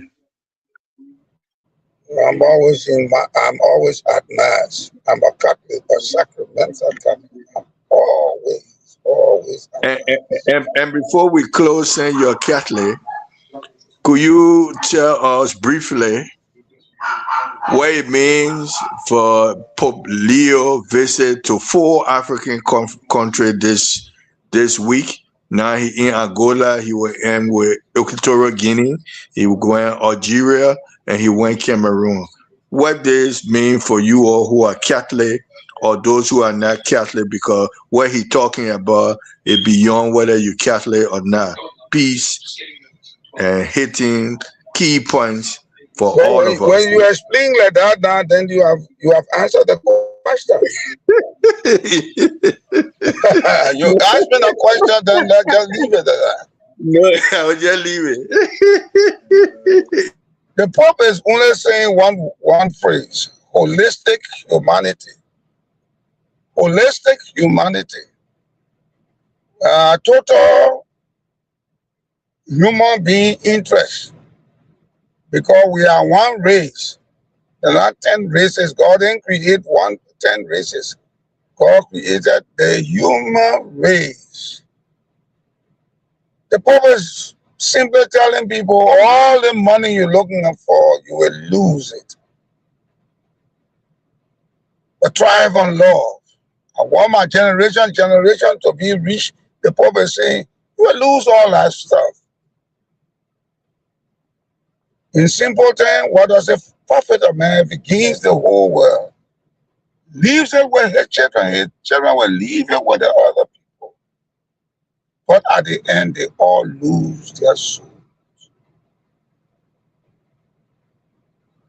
Pope is admonishing governments, people who are in temporary seats, and they want to hold on it, and they come out with bad, wrong, improper policies. And mankind is dying all over the world. In Cameroon, there's a friction between the French-speaking side and the English-speaking side. And people are going to their untimely demise. In Angola, Agostinho Neto started cleansing the society, revolution. And we know what happened there, and we know what is happening there now. In all the other places, in Algeria when Oro Bombardier, the father of Algeria, went to independence, brought that country to independence. There is a minute group, I think it is about 2% of the Catholic population, if it's not 9, but it's not 5 or 10. Of the Catholic population in that country, in Algeria. It is predominantly mostly. What he's talking about is here you can be in the majority, but don't forget about the needs of the minority. For we are all called children. If you wanted a shirt and your friend needed a same shirt, and you got the shirt, don't turn your back on your friend. Because you got a shirt already that it was you, and he didn't even go for that shirt. You did not understand that you were helping you to buy the shirt. You did not understand the mechanics that he was using for you to own the shirt that you now have. It is not right because you have the shirt now. It looks very beautiful on you. Then you turn your long time relationship with that friend. Then he say he wanted the shirt. I get a shirt now. But you wanted, both of you wanted the same girlfriend. You are fortunate to have the girlfriend. It does not mean that you should turn your back on a friend. You wanted the same job, or you thought he wanted a job, not knowing he was trying to help you. In basketball, they say dual attack. Football, the same thing. So that a person cannot make that basket. So that you, the friend, you can make the basket. But when you get the job now, you turn your back on your friend. All because people have put needle in your ear. Don't let him come near you because you wanted the same job. But you forgot. Before those people came around you, that friend was with you. That friend was with you. That friend knew you. You think the friend is a traitor? So you turn your back. But it's going to pass. Because the friend remains your friend. The job is going to go. But be humane. That's what the Pope is saying. Stop war. War comes in various forms. You don't have to shoot gun at a person to be at war with that person. The Pope is asking us to stop those kind of things. And with that, the killing that going on in Gaza, in Iran, in Syria, in Lebanon rather, in Ukraine, the Pope is asking mankind to rationalize their behavior. Because no matter what kind of money you got, where you have sat, you're going 6 feet. You will take 6 feet. And the man could be as poor as a pauper. He goes the same 6 feet. Death is death. So the Pope is warning all leaders, irrespective of where you sit, to remember one thing: to be kind, to love, and not to harm any other person because of where you sit. That being said, My people, when you paramount chief, you and the man want to see jobs, sometimes the man want to help you. So you can be paramount chief. But you don't understand. Your friend didn't tell you. Oh man, Webo won't be paramount chief too. Don't let him come in your chief, don't come in, let him come to you. But you and Webo, you're being friends. You and Grebo, you're being friends. You and Gadia, you're being friends. You and Koluba, you're being friends. You and Mohammed, you're being good friends. For more than 2-3 years. Don't turn your back on that friend, yeah? Because you get a woman already. You get a kinu already. You get a job already. You get a farm already. Think, low back. Low back. And I think the Pope is sending a proverb, and which I have captured in the Crew parlance. It says, if it were not for this reason, I would do so and so thing. So when you and your friend, you're being playing football together, you're being laughing together, you're being good friends. You're not eat together and all. When you in that office, don't forget your friend. You in that, you get that woman you wanted, don't forget your friend. That's what love is all about. God can put two persons up at the same time. So when you go up, you will come down. But remember the people that are down who were friendly with you before you climb up. So my people that are here there, God, thank you very much. Bye-bye. Great service to your people. Any update on Coco Ria? I may go. Alex. Alex, are you with us? Alex? Okay. So we're going right. So Alex? we're going Yeah, right. Mr. Smith. Alex? Okay, why you forgot about us? Okay, why you forgot about us? So give your closing remarks. Recording your day. Nothing much. Recording your day. Thanks to all of you. We catch up Monday next week.